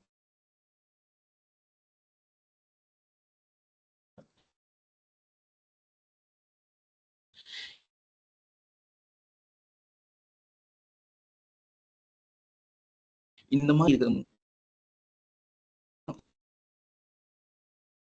பெருசாலாம் மாத்த தேவையில்ல. சேலம் காணாம போயிருது. அப்ப அதுக்கும் ஒரு சப்ளை செயின் மாடல் பண்ணீங்க. ஆனா அது வேஸ்ட்டா போயிருது. இன்னொன்னு என்ன ஆகுது? 6 மாசம் தான் வேலை இருக்குது. மிச்சம் 6 மாசம் வேலையே கிடையாது. இல்ல அடுத்த அ மாறிட்டே இருந்தாலும், அதுக்கேத்த மாரி நம்ம சப்ளை செயின் அட்ஜஸ்ட் பண்ணி போய்க்கிட்டே இருக்கணும். ஸோ இதான் வந்து சப்ளை செயின்ஸோட models. Continuous flow model, fast chain model, flexible model. இந்த மாடல் எதுவா இருந்தாலும், அதுக்கேத்த மாரி சப்ளை செயின் தன்னை மாத்திக்கிட்டு, ஃப்ளெக்சிபிளா மாத்திக்கிட்டு, அஜைலா இருக்கணும். அஜைல்னா என்னது? கஸ்டமருடைய ஆர்டருக்கு எவ்வளவு ஃபாஸ்ட்டா நம்ம சாட்டிஸ்ஃபை பண்ண முடியுதோ, how fast you respond to your customer order. the response time that is called as agility. So அஜைலாவும் இருக்கணும், ஃப்ளெக்சிபிளாவும் இருக்கணும். அந்த மாதிரி இருக்கிற காரணங்களால தான் ஒரு சில ஆர்கனைசேஷன் சக்சஸ்ஃபுல்லா இருக்குது.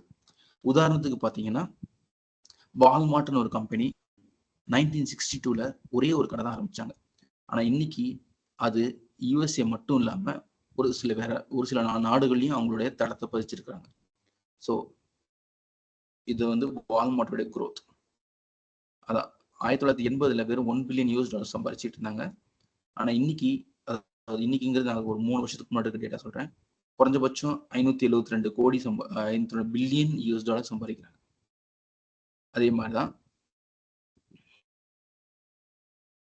7-Eleven ஒரு கம்பெனி இருக்கு. 7-Eleven ஒரு ரீட்டைல் அவுட்லெட் இருக்குது. நீங்க மோஸ்ட்லி அதை வந்து எல்லா ஏசியன் கண்ட்ரீஸ்லயும் பார்க்கலாம், இந்தியாவை தவிர. அதே மாதிரி யூஎஸ்லயும் இருக்குது. அதோட கடைகளோட எண்ணிக்கையை பாருங்க. யூஎஸ்ல மட்டும் 9,364 கடைகள் இருக்கு. தாய்லாந்துல மட்டும் 11,712 கடைகள் இருக்கு. மலேசியால 2,411 கடைகள் இருக்கு. பிலிப்பைன்ஸ்ல 2,864 கடைகள் இருக்கு. தாய்வான்ல பாருங்க 5,647 கடைகள் இருக்கு. ஜப்பான்ல பாருங்க கிட்டத்தட்ட 30,988 கடைகள் இருக்கு. ஸோ இது என்னன்னா, ஒரு கடை ஆரம்பிக்கப்பட்டது சாதாரண ரீட்டைல் அவுட்லெட். ஸோ சிம்பிளா சொன்னா, நம்ம தெரு முனையில இருக்கிற அண்ணாச்சி கடை இல்லாட்டி பெட்டி கடை மாதிரி எத்தனை கடைகள் இருக்கு பாருங்க இன்னைக்கு. இந்த 7-Elevenங்கிறது ஒரு பெரிய பெரிய எக்ஸாம்பிள். ஏன் அப்படின்னா, இவங்க வந்து அவங்களுடைய சப்ளை செயின் அதுக்கு முக்கியமான காரணம். நான் இப்பயே சொல்லிடுறேன், இதை பத்தி நம்ம 7-Eleven பத்தி நம்ம பின்னாடி நிறைய எக்ஸாம்பிள்ஸ் பார்க்க போறோம். இந்த 7-Eleven பத்தி நான் ஒரு நிமிஷம் பேசிடுறேன். இந்த 7-Eleven என்ன பண்ணுவாங்கன்னா, நீங்க காலையில போறீங்க அப்படின்னா, காலையில உங்களுக்கு என்ன தேவைப்படும்? பிரெட், முட்டை, காஃபி, டீ, கொஞ்சம் பழங்கள். இதுதான் அந்த அந்த அந்த 7-Eleven போனீங்கன்னா, அந்த கடைகள்ல அங்க ஷெல்ஃப்ல முன்னாடியே இது வச்சிருப்பாங்க. எடுத்துக்கலாம். அப்போ காலையில தேவையான பொருட்களை முன்னாடி வச்சிருக்கிறாங்க. ரைட். இதே இது நீங்க அந்த கடைக்கு ஒரு 10 மணிக்கு மேல போனீங்க அப்படின்னா, மத்தியான உணவுக்கு என்னென்ன தேவைப்படும்? காய்கறிகள், முட்டை, ஃபிஷ்ஷு, சிக்கன், இந்த மாதிரியான ஐட்டம்ஸ். அவங்க எல்லா நாட்டுக்கும் பொதுவா நான் சொல்றேன். ஸோ அந்தந்த நாட்டுக்கு ஏத்த மாரி, அந்தந்த நாட்டோட உணவு பழக்கங்களுக்கு ஏத்த மாரி, முன்னாடி எல்லாமே வச்சிருப்பாங்க. சாயங்காலம் நீங்க ஒரு 4 மணிக்கு போறீங்க அப்படின்னா, மறுபடியும் ஸ்நாக்ஸ் ஐட்டம்ஸ், இந்த டீ, காஃபி இதெல்லாம் என்னென்ன செய்வாங்களோ இதுக்கான ஐட்டம்ஸ். இதெல்லாம் முன்னாடி வச்சிருப்பாங்க.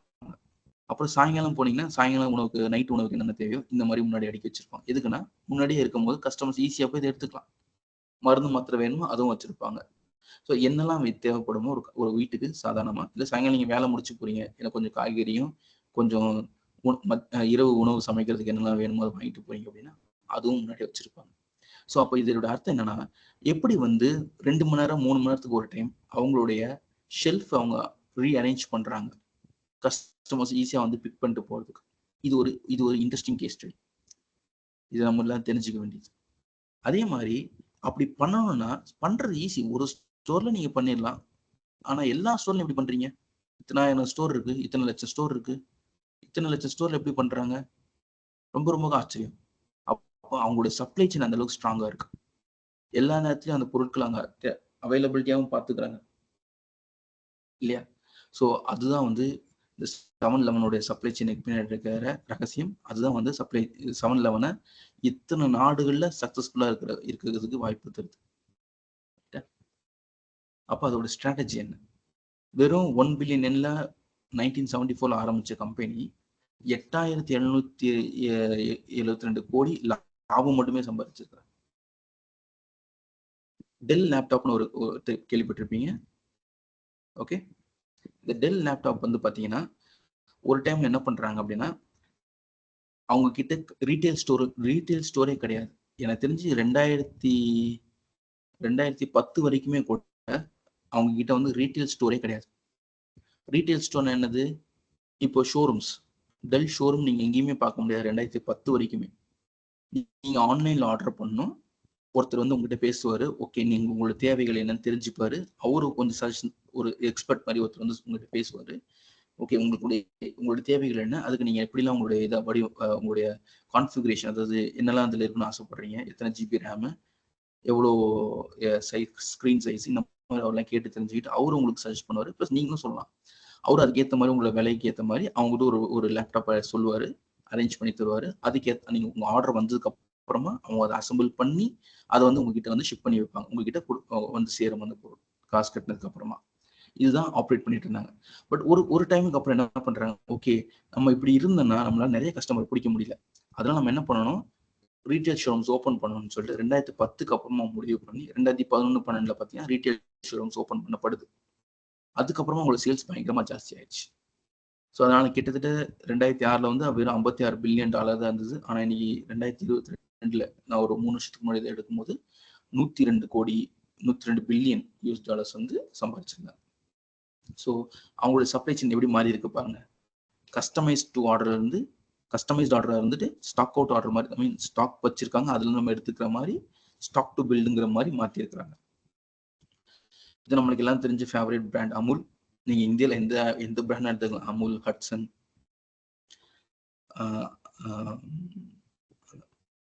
அருண் ஐஸ்கிரீம்ஸ். ஸோ இவங்க எல்லாருமே நீங்க எக்ஸாம்பிள் எடுத்துக்கலாம். சாதாரணமா ஆரம்பிக்கப்பட்ட கைதி இன்னைக்கு உதாரணத்துக்கு அமுல்ல எடுத்துக்கணும். அமுல் தான் ரொம்ப இந்தியாவில் ரொம்ப ஃபேமஸான பிராண்ட் வந்து அமுல். நார்த் இந்தியா ஃபுல்லா நீங்க பார்க்கலாம் அமுல்.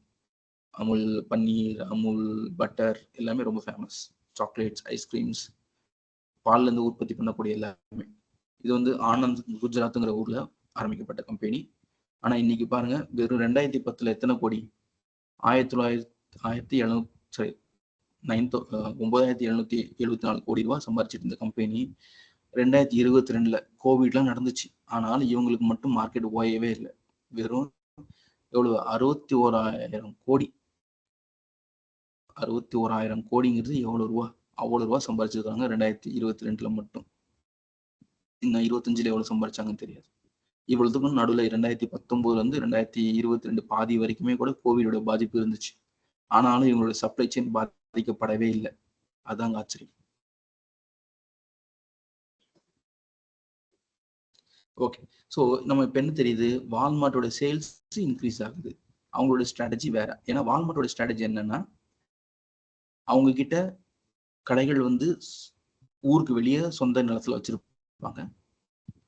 அவங்க கிட்ட ஒரு குண்டூசில இருந்து துப்பாக்கி வரைக்கும் எல்லாமே இருக்கும். அவங்க கிட்ட இல்லாத பொருளே கிடையாது. அவங்க எல்லா நாளும் எல்லா பொருட்களையும் கம்மியான விலையில கொடுக்கணும்னு ஆசைப்படுவாங்க. நம்ம அண்ணாச்சி கடை மாதிரி, சரவணா ஸ்டோர்ஸ் மாதிரி. அதுதான் அவங்களுடைய இது. அப்படிதான் அவங்க கஸ்டமர்ஸை அட்ராக்ட் பண்றாங்க. எந்த ஒரு வால்மார்ட்டும் ஊருக்குள்ள இருக்கவே இருக்காது. ஊருக்கு வெளியே தான் இருக்கும். நீங்க டிரைவ் பண்ணிட்டு போய் அங்க போய் ஜாமான் வாங்கிட்டு திருப்பி வர மாதிரி இருக்கும். இந்த கான்செப்டை தான் நம்ம இப்ப இந்தியால டிமார்ட்ங்கிற உருவத்தை பார்க்கிறோம். ரிலையன்ஸ், அப்புறமா வந்துட்டு ரிலையன்ஸ் ஃப்ரெஷ், அப்புறமா வந்துட்டு ஆதித்யா பிர்லோட மோர், இதெல்லாம் இப்போ இல்லை. ஏன் இல்லை அப்படின்னா, I think Aditya more is no more. More வந்து நோ மோர் ஆயிடுச்சு. ஏன் அப்படின்னா, அவங்க வாடகை கட்டடத்துல இயங்கிட்டு இருந்தாங்க. அந்த வாடகை கட்டடத்துடைய வாடகையெல்லாம் ஜாஸ்தியாகும் போது பொருட்கள் அந்த அளவுக்கு விற்காதனால அவங்க மூடுற நிலைமைக்கு வந்துட்டாங்க. வேறஸ் டிமார்ட் வந்து சக்சஸ்ஃபுல்லா இருக்க காரணம் என்ன, அவங்க ஊருக்கு வெளியே தான் அவங்களுடைய ஷோரூம் வச்சிருக்கிறாங்க. டிமார்ட் வந்து எப்பயுமே பாருங்க ஊருக்கு வெளியே தான் இருக்குது, டெக்லாத்தான் மாதிரி. ஆனா சொந்த கட்டடத்துல இருக்கு. அது வந்து உங்களுக்கு ஒரு லாபம். 7-Eleven இன்னொன்னு என்ன, ஊருக்கு வெளியே இருக்கும்போது என்ன லாபம், சப்ளை செயின் வந்து ஈஸியா இருக்குது. அவங்களுக்கு மெயின் ரோட்ல இருக்கும், ஜாமான் இறக்கி வச்சுட்டு போது ஈஸியா இருக்கும். 7-Eleven டைனமிக், ரொம்ப டைனமிக். அவங்களுடைய எப்படின்னா, அவங்க வந்து இது பண்ற ஒரு நேரத்துக்கு ஏற்ற மாதிரியும் அவங்க மாத்தி மாத்தி அவங்களுடைய காலை, மதியம், மாலை, இரவு இதுக்கு ஏற்ற மாதிரி அவங்களோட ஷெல்ஃப் வந்து ரீஆர்கனைஸ் பண்றது மூலியமா சேல்ஸ் ஜாஸ்தி ஆகுது. அது அவங்க யூஸ் பண்ற ஸ்ட்ராட்டஜி. டெல் ஆன்லைன் ஷோரூம் வந்து ரீட்டைலுக்கு வந்தவங்க. அமுல் தெரியும், இந்தியா ஃபுல்லாவே பரவி இருக்கிற ஒரு பெரிய பெரிய டைரி நெட்வொர்க். ஸோ இங்க என்ன பார்க்குறோம் அப்படின்னா, இந்த சப்ளை செயினோட டிசைன் எப்படி மாத்தி மாத்தி அமைக்கிறாங்க. ஒருத்தரும் ஒரு ப்ராடக்ட் ஏற்ற மாதிரி மாத்தி மாத்தி அமைச்சிருக்காங்க.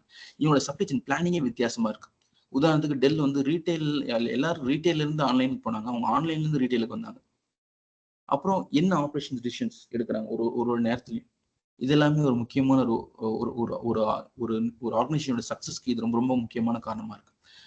எது என்ன சொன்னாலும் இதெல்லாம் சக்சஸ்ஃபுல் நடக்கணும்னா இந்த காம்படிஷன், எல்லாருமே காம்படிட்டர்ஸ் இருக்காங்க. இந்த காம்படிஷன்ல ரொம்ப நாள் தாக்கு பிடிச்சி நிக்கிறதுக்கு அவங்க என்ன முக்கியமா ஃபாலோ பண்றாங்கன்னா, அவங்க சப்ளை ஸ்ட்ராட்டஜிஸ் தான் ரொம்ப முக்கியம். அதே மாதிரி அவங்க டெக்னாலஜி சேஞ்ச் ஆகும்போது அவங்களும் அந்த சப்ளை செயின் டெக்னாலஜியை வந்து மாத்திக்கிறாங்க. அவங்க இன்னும் லெஜர் நோட் போட்டு யாரும் எழுதுறது இல்லை.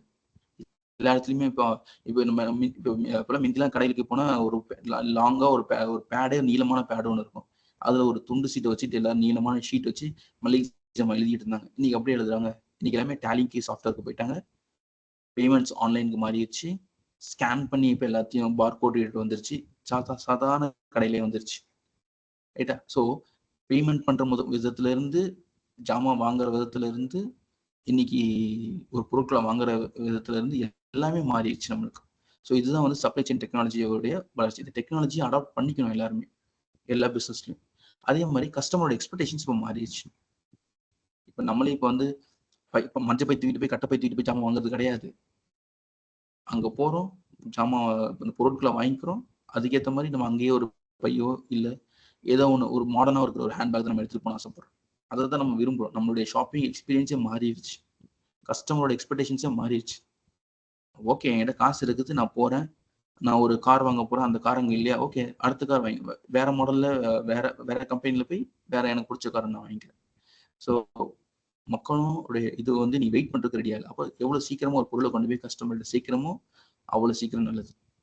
அதனாலதான் ஆப்பிள் என்ன பண்றாங்க, வருஷத்துக்கு ஒரு போன் ரிலீஸ் பண்ணிக்கிட்டே இருக்காங்க. பெருசா சேஞ்ச் பண்ண முடியல அவங்களால, இருந்தாலும் வருஷத்துக்கு ஒரு போன் ரிலீஸ் பண்றாங்க. ஸோ அப்போ சப்ளை செயின் டிசிஷனுங்கிறது இங்க ரொம்ப ரொம்ப முக்கியமா பார்க்கப்படுது. ஸோ சப்ளை செயின் டிசிஷன்ஸை பொறுத்த வரைக்கும் மூணு டிசிஷன்ஸ் இருக்குது இங்க வந்து. Supply chain design, supply chain planning, supply chain operation. ஆனா இதுல என்ன வித்தியாசம் அப்படின்னா, ஒரு சப்ளை செயினை டிசைன் பண்றதுங்கிறது அந்த சப்ளை செயின்ல என்ன ப்ராடக்ட், நம்ம எந்த ப்ராடக்ட்டுக்காக அந்த சப்ளை செயின் நெட்வொர்க் ஃபார்ம் பண்றோமோ அதுக்கேற்ற மாதிரி தான் அந்த சப்ளை செயினோட டிசைன் கண்டிப்பாவே இருக்கணும்.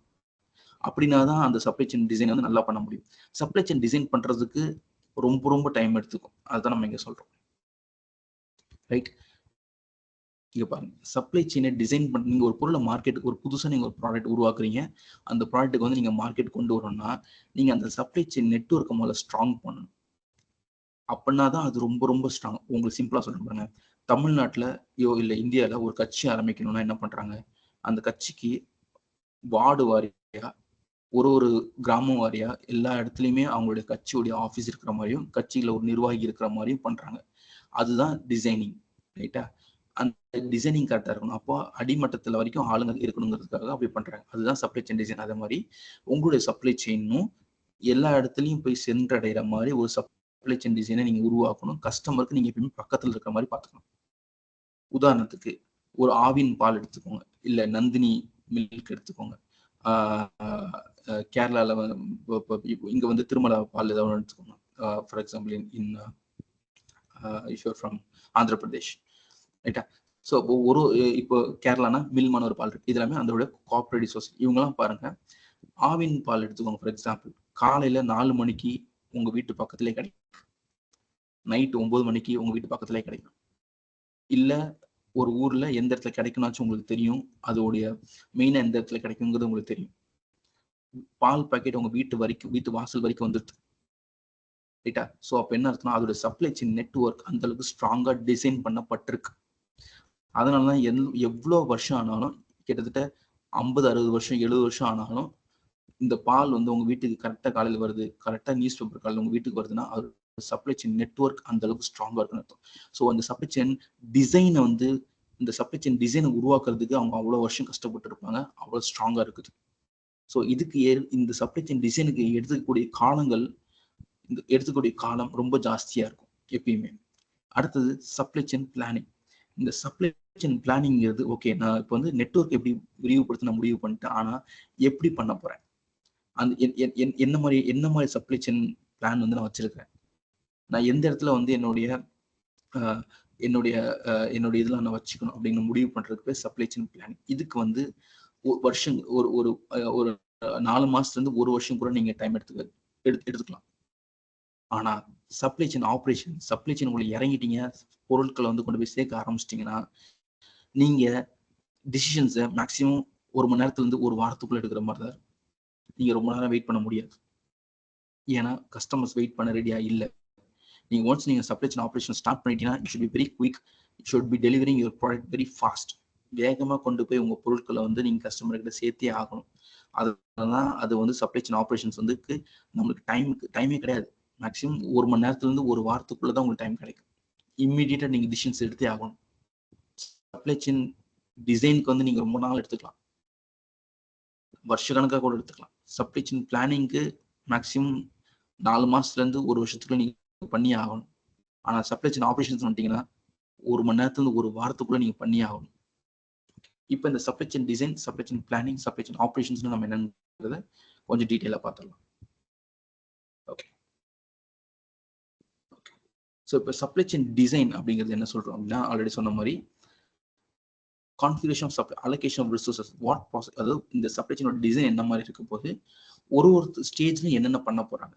உதாரணத்துக்கு நான் யார்கிட்ட இருந்து அந்த பொருளை வாங்க போறேன், ரா மெட்டீரியல் வாங்க போறேன், அவுட் சோர்ஸ் பண்ண போறேன், இல்ல அந்த ஒரு பொருளை வந்து நான் செய்ய போறேன்னா இல்ல வாங்க போறேன்னா, மேக் ஆர் பை, அது நம்மளுக்கு தெரியணும். ஸோ அவுட் சோர்ஸ் பண்றேன்னா அவுட் சோர்ஸோட சப்ளை செயின் ஃபங்க்ஷன் என்னவா இருக்க போகுது. அதே மாதிரி நான் எங்க இடத்துல என்னுடைய ஃபேக்டரி வைக்க போறேன், எந்த இடத்துல என்னோட வேர் ஹவுஸ் வச்சுக்க போறேன், இல்ல நான் அந்த ஒரு பொருளை வந்து நான் செய்ய போறேன்னா வாங்க போறேன், இல்ல என் பொருளை வந்து நான் என் கம்பெனியோட வேர் ஹவுஸ்ல வச்சுக்க போறேன்னா, இல்ல கஸ்டமர் மார்க்கெட் பக்கத்துல கொண்டு போய் நான் வச்சுக்க போறேன், என்ன மாதிரியான டிரான்ஸ்போர்டேஷன்ஸ் நான் யூஸ் பண்ண போறேன், நான் ட்ரெயின் யூஸ் பண்ண போறேன்னா, ட்ரக் யூஸ் பண்ண போறேன்னா, இல்ல நான் வந்து தேர்ட் பார்ட்டி லாஜிஸ்டிக்ஸ் ப்ரொவைடர், அதாவது வேற ஒருத்தங்க கிட்ட கொடுத்து நான் அந்த டிரான்ஸ்போர்ட்டை பார்த்துக்க சொல்ல போறேன். அதே மாதிரி என்ன மாதிரியான இன்ஃபர்மேஷன் சிஸ்டம்ஸ் நான் யூஸ் பண்ண போறேன், இமெயில் கம்யூனிகேஷன்ஸ், எந்த விதங்கள் நான் என்னோட கஸ்டமர் கிட்டயோ, என்னுடைய டிஸ்ட்ரிபியூட்டர் கிட்டயோ, என்னோட ரீட்டைலர் கிட்டயோ, என்னுடைய சப்ளையர் கிட்டயோ நான் பேச போறேன். ஸோ இந்த இன்ஃபர்மேஷன் சிஸ்டம்ஸ் நான் எப்படி பில்ட் பண்ண போறேன், இதோட டிசைனிங் மட்டும் நான் பார்த்துக்க போறேன் இந்த ஸ்டேஜ்ல. அதுக்கு இப்போ தான் supply chain strategy for design. அடுத்தது சப்ளை செயின் பிளானிங்.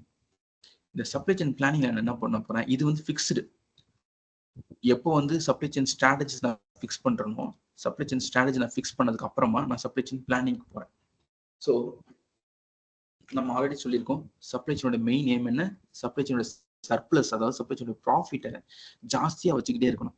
அப்படி ஜாஸ்தியா வச்சுக்கணும்னா எனக்கு வந்து என்ன பண்ணணும், ஓகே கஸ்டமரோட டிமாண்ட் என்னன்னு தெரிஞ்சுக்கணும். கஸ்டமர் டிமாண்ட் என்னன்னு தெரிஞ்சுக்கிறது நான் என்ன பண்ணணும், கஸ்டமருடைய என்னெல்லாம் தேவைப்படுங்கிறது நான் வந்து ஒரு முன்கூட்டியே நான் தெரிஞ்சுக்கணும். அதுக்கு பேர் ஃபோர்காஸ்டிங். அந்த ஃபோர்காஸ்டிங் நம்ம தெரிஞ்சுக்கணும். ஓகே, இப்போ அப்படி தெரிஞ்சுக்கிட்டு நான் என்ன பண்ணணும் அப்படின்னா, நான் எந்த மார்க்கெட்ல நான் வந்து பிசினஸ் பண்ண போறேன், அப்போ எந்த இடத்துல நான் வந்து என்னுடைய கடையை வைக்க, எந்த இடத்துல என்னுடைய ஸ்டோர் நான் வச்சுக்கணும், நான் வந்து எவ்வளவு வந்து இன்வென்ட்ரிஸ் நான் வச்சுக்கணும், இல்ல எவ்வளவு வந்து இன்வென்ட்ரிங்கிறது உற்பத்தி பண்ணி வைக்கக்கூடிய பொருளா இருக்கலாம், இல்ல ரா மெட்டீரியலா கூட இருக்கலாம், அதை நான் எவ்வளவு வச்சுக்கணும். இல்ல இந்த பொருட்களை என்ன செய்ய முடியாது, சப்கான்ட்ராக்ட் விட்டு நான் அதை வாங்கிக்கிறேன், சப்கான்ட்ராக்ட் பண்ணி அந்த பொருட்களை நான் வாங்கிக்கிறேன்னு சொல்லலாம். என்ன விதமான இன்வென்ட்ரி பாலிசிஸ் நான் வைக்க போறேன், எவ்வளோ இன்வென்ட்ரி பாலிசிஸ்னா லைக் சேஃப்டி ஸ்டாக் நான் எவ்வளோ வைக்க போறேன், இன்வென்ட்ரி எப்படி பிளான் பண்ண போறேன். இன்வென்ட்ரிங்கிறது ரா மெட்டீரியல்ஸ், ஓகே அது நம்ம பார்த்துருக்கோம் ஆல்ரெடி. இன்வென்ட்ரி உங்களுக்கு என்ன தெரியும், ஸோ அது எப்படி பண்ண போறேன். அப்புறம் time and size of market promotions, டிமாண்டுக்கு ஏற்ற மாதிரி நான் என்னுடைய ப்ரொடக்ஷனை வேரி பண்ணணும், அது எப்படி பண்ண போறேன், அதுக்கு என்ன பிளான் வச்சிருக்கிறேன். இல்ல ஏதாச்சும் டிமாண்ட் அன்சர்டன்டி, இந்த கோவிட் மாதிரி வந்து நம்ம எப்படி சமாளிக்க போறோம். சில நேரங்களில் இப்போ பார்த்தீங்கன்னா டாலர் வந்து 87 ரூபா போயிடுச்சுன்னு சொல்றாங்க. நம்ம 87 ரூபா கொடுத்தாதான் $1 கிடைக்கும், ஒரு US டாலர் கிடைக்கும்.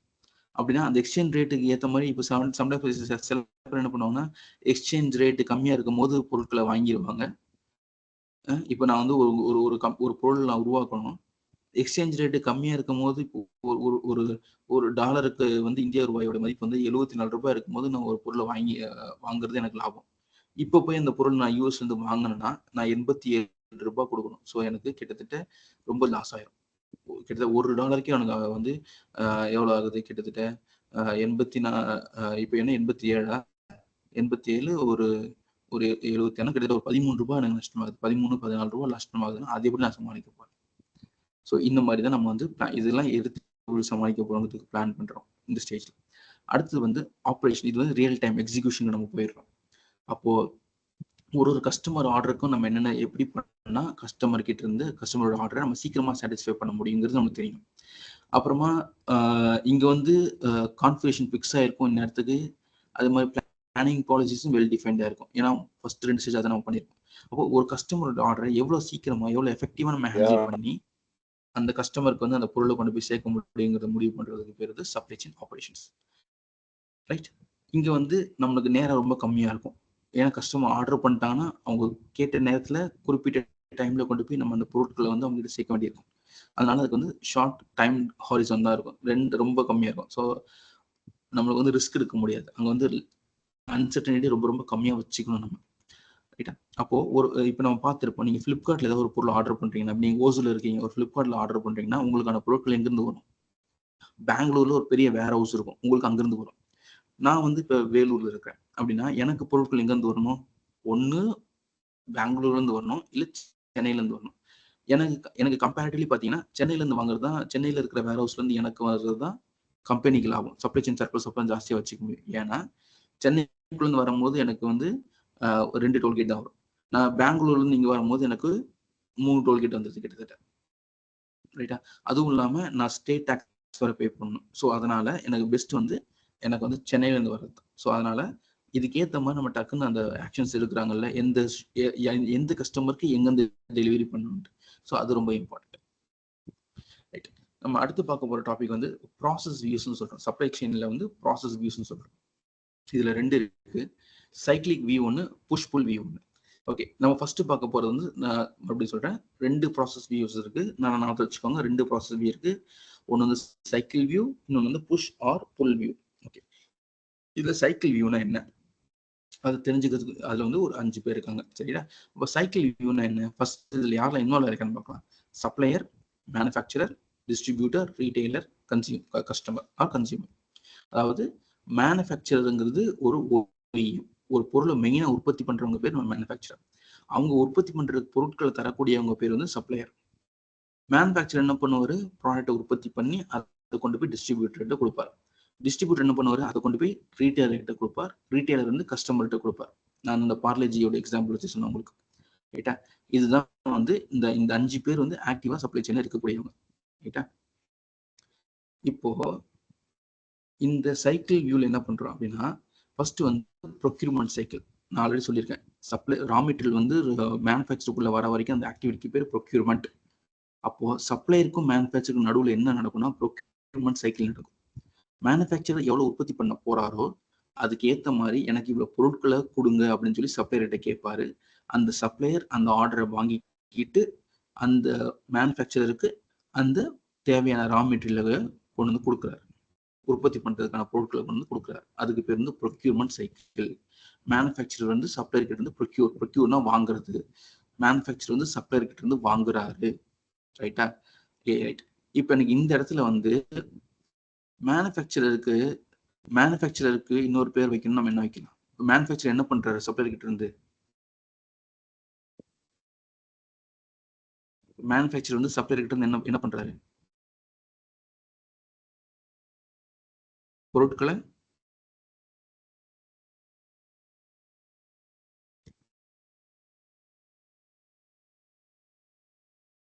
யாராவது இருக்கீங்களா? இல்லை நான் தனியா பேசிட்டு இருக்கேனா?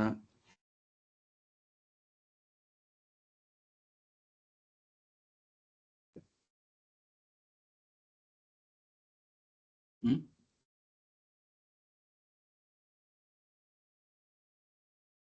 ஸோ மேனுஃபேக்சரர் சப்ளையர் என்ன பண்றாரு? வாங்குறாரு. வாங்குறதுக்கு இங்கிலீஷ்ல பேர் என்ன? பை. ஸோ அப்போ இங்க மேனுஃபேக்சரர் வந்து பையர் ஆக்ட் பண்றாரு. ரைட்டா? அதே மாதிரி தான் டிஸ்ட்ரிபியூட்டர் வந்து என்ன பண்றாரு? ரீட்டைலர் கிட்ட இருந்து வர டிமாண்டை பொறுத்து அவர் வந்து மேனுஃபேக்சரர் கிட்ட இருந்து வாங்குறாரு. அப்போ மேனுஃபேக்சரர் டிஸ்ட்ரிபியூட்டர் கிட்ட இருந்து என்ன டிமாண்ட் வந்துச்சோ அதுக்கேற்ற மாதிரி அவர் பொருளை உற்பத்தி பண்ணி அந்த பொருளை கொண்டு போய் டிஸ்ட்ரிபியூட்டர் கிட்ட கொடுக்குறாங்க. ஸோ அதுக்கு பேர் மேனுஃபேக்சரிங் சைக்கிள். டிஸ்ட்ரிபியூட்டர் என்ன டிமாண்ட் கொடுக்குறாரோ அதுக்கேற்ற மாதிரி மேனுஃபேக்சரர் வந்து டிஸ்ட்ரிபியூட்டருக்கு இப்ப என்ன ஆயிடுறாரு?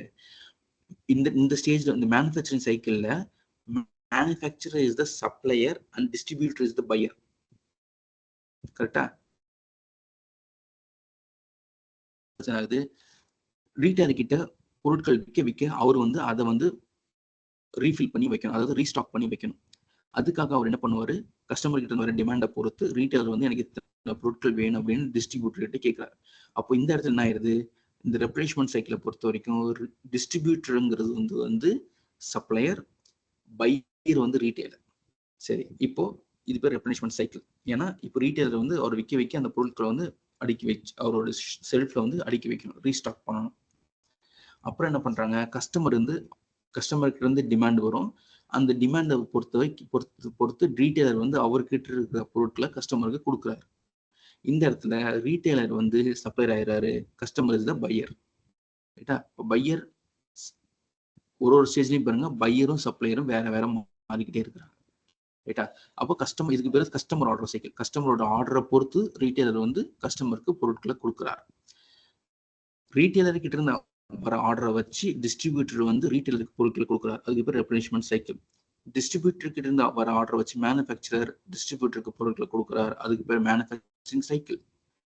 மேனுஃபேக்சர் எவ்வளவு உற்பத்தி பண்ணணுமோ அதுக்கு தேவையான பொருட்களை சப்ளையர் கொடுக்குறாரு. அதுக்கு பேரு ப்ரொக்யூர்மெண்ட். ஏன்னா manufacture procures the goods from supplier. ரைட்டா? இதுதான் வந்து cycle view of supply chain process. Right? இப்போ உதாரணத்துக்கு இப்போ ஆனா ஜென்ரலைஸ்டா பாத்தீங்கன்னா இத்தனை ஆக்டிவிட்டிஸ் இருக்கு. ஒரு சைக்கிள்லயும் இந்த ஆக்டிவிட்டிஸ் இருக்கு. சப்ளையர் வந்து மார்க்கெட்ல இந்த பொருட்கள்லாம் இருக்குதுன்னு சொல்றாரு. அதை வந்து பையர் வந்து அதுக்கேற்ற மாதிரி, அதாவது என்கிட்ட என்னென்ன ப்ராடக்ட் இருக்குன்னு சப்ளையர் சொல்றாரு. பையர் வந்து அதை பார்த்துட்டு ஆர்டர் கொடுக்குறாரு. அந்த கொடுத்த ஆர்டரை சப்ளையர் வாங்கிக்கிறார். வாங்கின சப்ளையர் என்ன பண்றாரு? அந்த ஆர்டரை பார்த்துட்டு சப்ளைய ஆரம்பிக்கிறார். அப்புறம் பையர்கிட்ட அவர் பையரோட ஆர்டருக்கு ஏற்ற மாதிரி பையர்கிட்ட அந்த பொருட்கள் வந்து போய் சேருது. ஓகே, அவர் யூஸ் பண்ணி பார்க்குறாரு. இல்லை ரிட்டர்ன் பண்ண முடிவு பண்றாரு. யூஸ் பண்ணிட்டு எனக்கு பிடிக்கல, இல்லை ரிட்டர்ன் பண்ண முடிவு பண்ணிட்டாருன்னா மறுபடியும் இன்னொருத்தர்கிட்ட தேடி அதை ரிவர்ஸ் சப்ளை செயினுக்காக இன்னொரு தேர்ட் பார்ட்டி கிட்ட கொடுத்து அவங்க கொண்டு போய் இந்த சப்ளை எடுத்து திரும்பி அந்த பொருளை ரிட்டர்ன் பண்ணிடுறாங்க. இதுதான் வந்து ஜென்ரலா எல்லா சைக்கிளுக்கும் நம்ம சொன்ன மாதிரி procurement cycle, manufacturing cycle, replacement cycle, customer order cycle, எல்லா சைக்கிளுமே இந்த ப்ராசஸ் இந்த 6 ப்ராசஸ் கண்டிப்பாவே நடக்குது. ஸோ இதுல பொறுத்த வரைக்கும் இதுல வேரியேஷன்ஸ் இருக்கும். டிமாண்ட் வந்து கஸ்டமர் கிட்ட இருந்து உருவாகிறது. இப்போ கஸ்டமர் வந்து எனக்கு இந்த சைக்கிளை பாருங்களேன். கஸ்டமர் வந்து எனக்கு 10 பொருள் வேணும்னா ரீட்டைலர் வந்து டிஸ்ட்ரிபியூட்டர் கிட்ட 10 பொருள் கேட்க மாட்டாரு, 20 பொருளை கேட்பாரு. டிஸ்ட்ரிபியூட்டர் மேனுஃபேக்சர் கிட்ட 20 பொருள் கேட்க மாட்டார், 200 பொருள் கேட்பார். மேனுஃபேக்சரர் 200 பொருள் மட்டும் செய்ய மாட்டார், அவர் ஒரு 1000 பொருள் செய்வார். அதுக்கேற்ற மாதிரி ரா மெட்டீரியல் சப்ளையர் கிட்ட இருந்து வாங்குவார். ஏன்னா இங்க டிமாண்ட் வந்து மேல போக போக ஜாஸ்தி ஆகிட்டே போகும். சைக்கிளிக் வியூவில் பார்க்கும்போது கஸ்டமர் கிட்ட இருந்து டிமாண்ட் கம்மியா இருக்கும், போக போக போக போக டிமாண்ட் வந்து ஜாஸ்தி ஆகிட்டே போகும். இந்த சைக்கிள்ல சொல்றேன் நான், ரைட்டா? ஏன்னா கஸ்டமருக்கு ஒரு பொருள் தான் தேவை. அவர் கடையில போய் ரீட்டைலர்கிட்ட ஒரு பொருள் தான் கேட்பார். ரீட்டைலருக்கு நிறைய கஸ்டமர்ஸ் இருப்பாங்க. அப்போ அவரு ஒரு 5 கஸ்டமர் இருப்பாங்க, அவர் ஒரு 5 பொருள் சொல்லலாம், இல்ல நிறைய சொல்லலாம். டிஸ்ட்ரிபியூட்டருக்கு நிறைய ரீட்டைலர்ஸ் இருப்பாங்க. ஸோ அவங்க அதுக்கேற்ற மாதிரி ப்ராடக்ட் நிறைய சொல்லுவாங்க. மேனுஃபேக்சருக்கு நிறைய டிஸ்ட்ரிபியூட்டர்ஸ் இருப்பாங்க. ஸோ அவங்க அதுக்கேற்ற மாதிரி பண்ணுவாங்க. நம்ம ஒரு டிஸ்ட்ரிபியூட்டர் வந்து 100 கொடுங்கன்னா மேனுஃபேக்சர் உலகம் ஃபுல்லாக கொடுக்கணும். அப்போ ஒரு உலகத்தில் இருக்க எல்லா டிஸ்ட்ரிபியூட்டர் எவ்வளோ கேட்டிருக்காங்களோ அதுக்கேற்ற மாதிரி ஒரு மேனுஃபேக்சர் பண்ணுவாங்க. ஸோ டிமாண்டுங்கிறது reversal. I mean, if you start from customer to the supplier, the demand will increase. Okay. Number of orders, அதாவது நம்பர் ஆஃப் ஆர்டர்ஸுங்கிறது எத்தனை நம்பர் ஆஃப் ஆர்டர்ஸ் வருதுங்கிறது வேற, சைஸ் ஆஃப் த ஆர்டருங்கிறது வேற. நம்பர் ஆஃப் ஆர்டர்ஸுங்கிறது ஓகே எனக்கு ஒன்று கொடுங்க, ஒரு நாளைக்கு எத்தனை ஆர்டர் வருதுங்கிறது number of orders. Size of the ஆர்டருங்கிறது ஒரு ஆர்டர்ல ஒரு பொருட்கள் கேட்கலாம், இன்னொரு ஆர்டர்ல 20 பொருட்கள் கேட்கலாம், இன்னொரு இதுல 5 கேட்கலாம், இன்னொரு இதுல 30 கேட்கலாம். ஸோ அது வந்து சைஸ் ஆஃப் த ஆர்டர், ரைட்டா? ஸோ டிமாண்ட் வந்து reverse from customer to supply, demand will increase. Order numbers வந்து ஆர்டரோட எத்தனை ஆர்டர் வந்துச்சோ அது. சைஸ் ஆஃப் த ஆர்டர்ங்கிறது ஒரு ஆர்டர் எத்தனை பொருட்கள் ஆர்டர் பண்ணப்பட்டிருக்குங்கிறது சைஸ் ஆஃப் த ஆர்டர். இது எல்லாமே சப்ஜெக்ட் டு சேஞ்ச். இப்போ வேற in push and pull view of customer, இதுல பார்க்கும்போது ஒரு நிமிஷம்.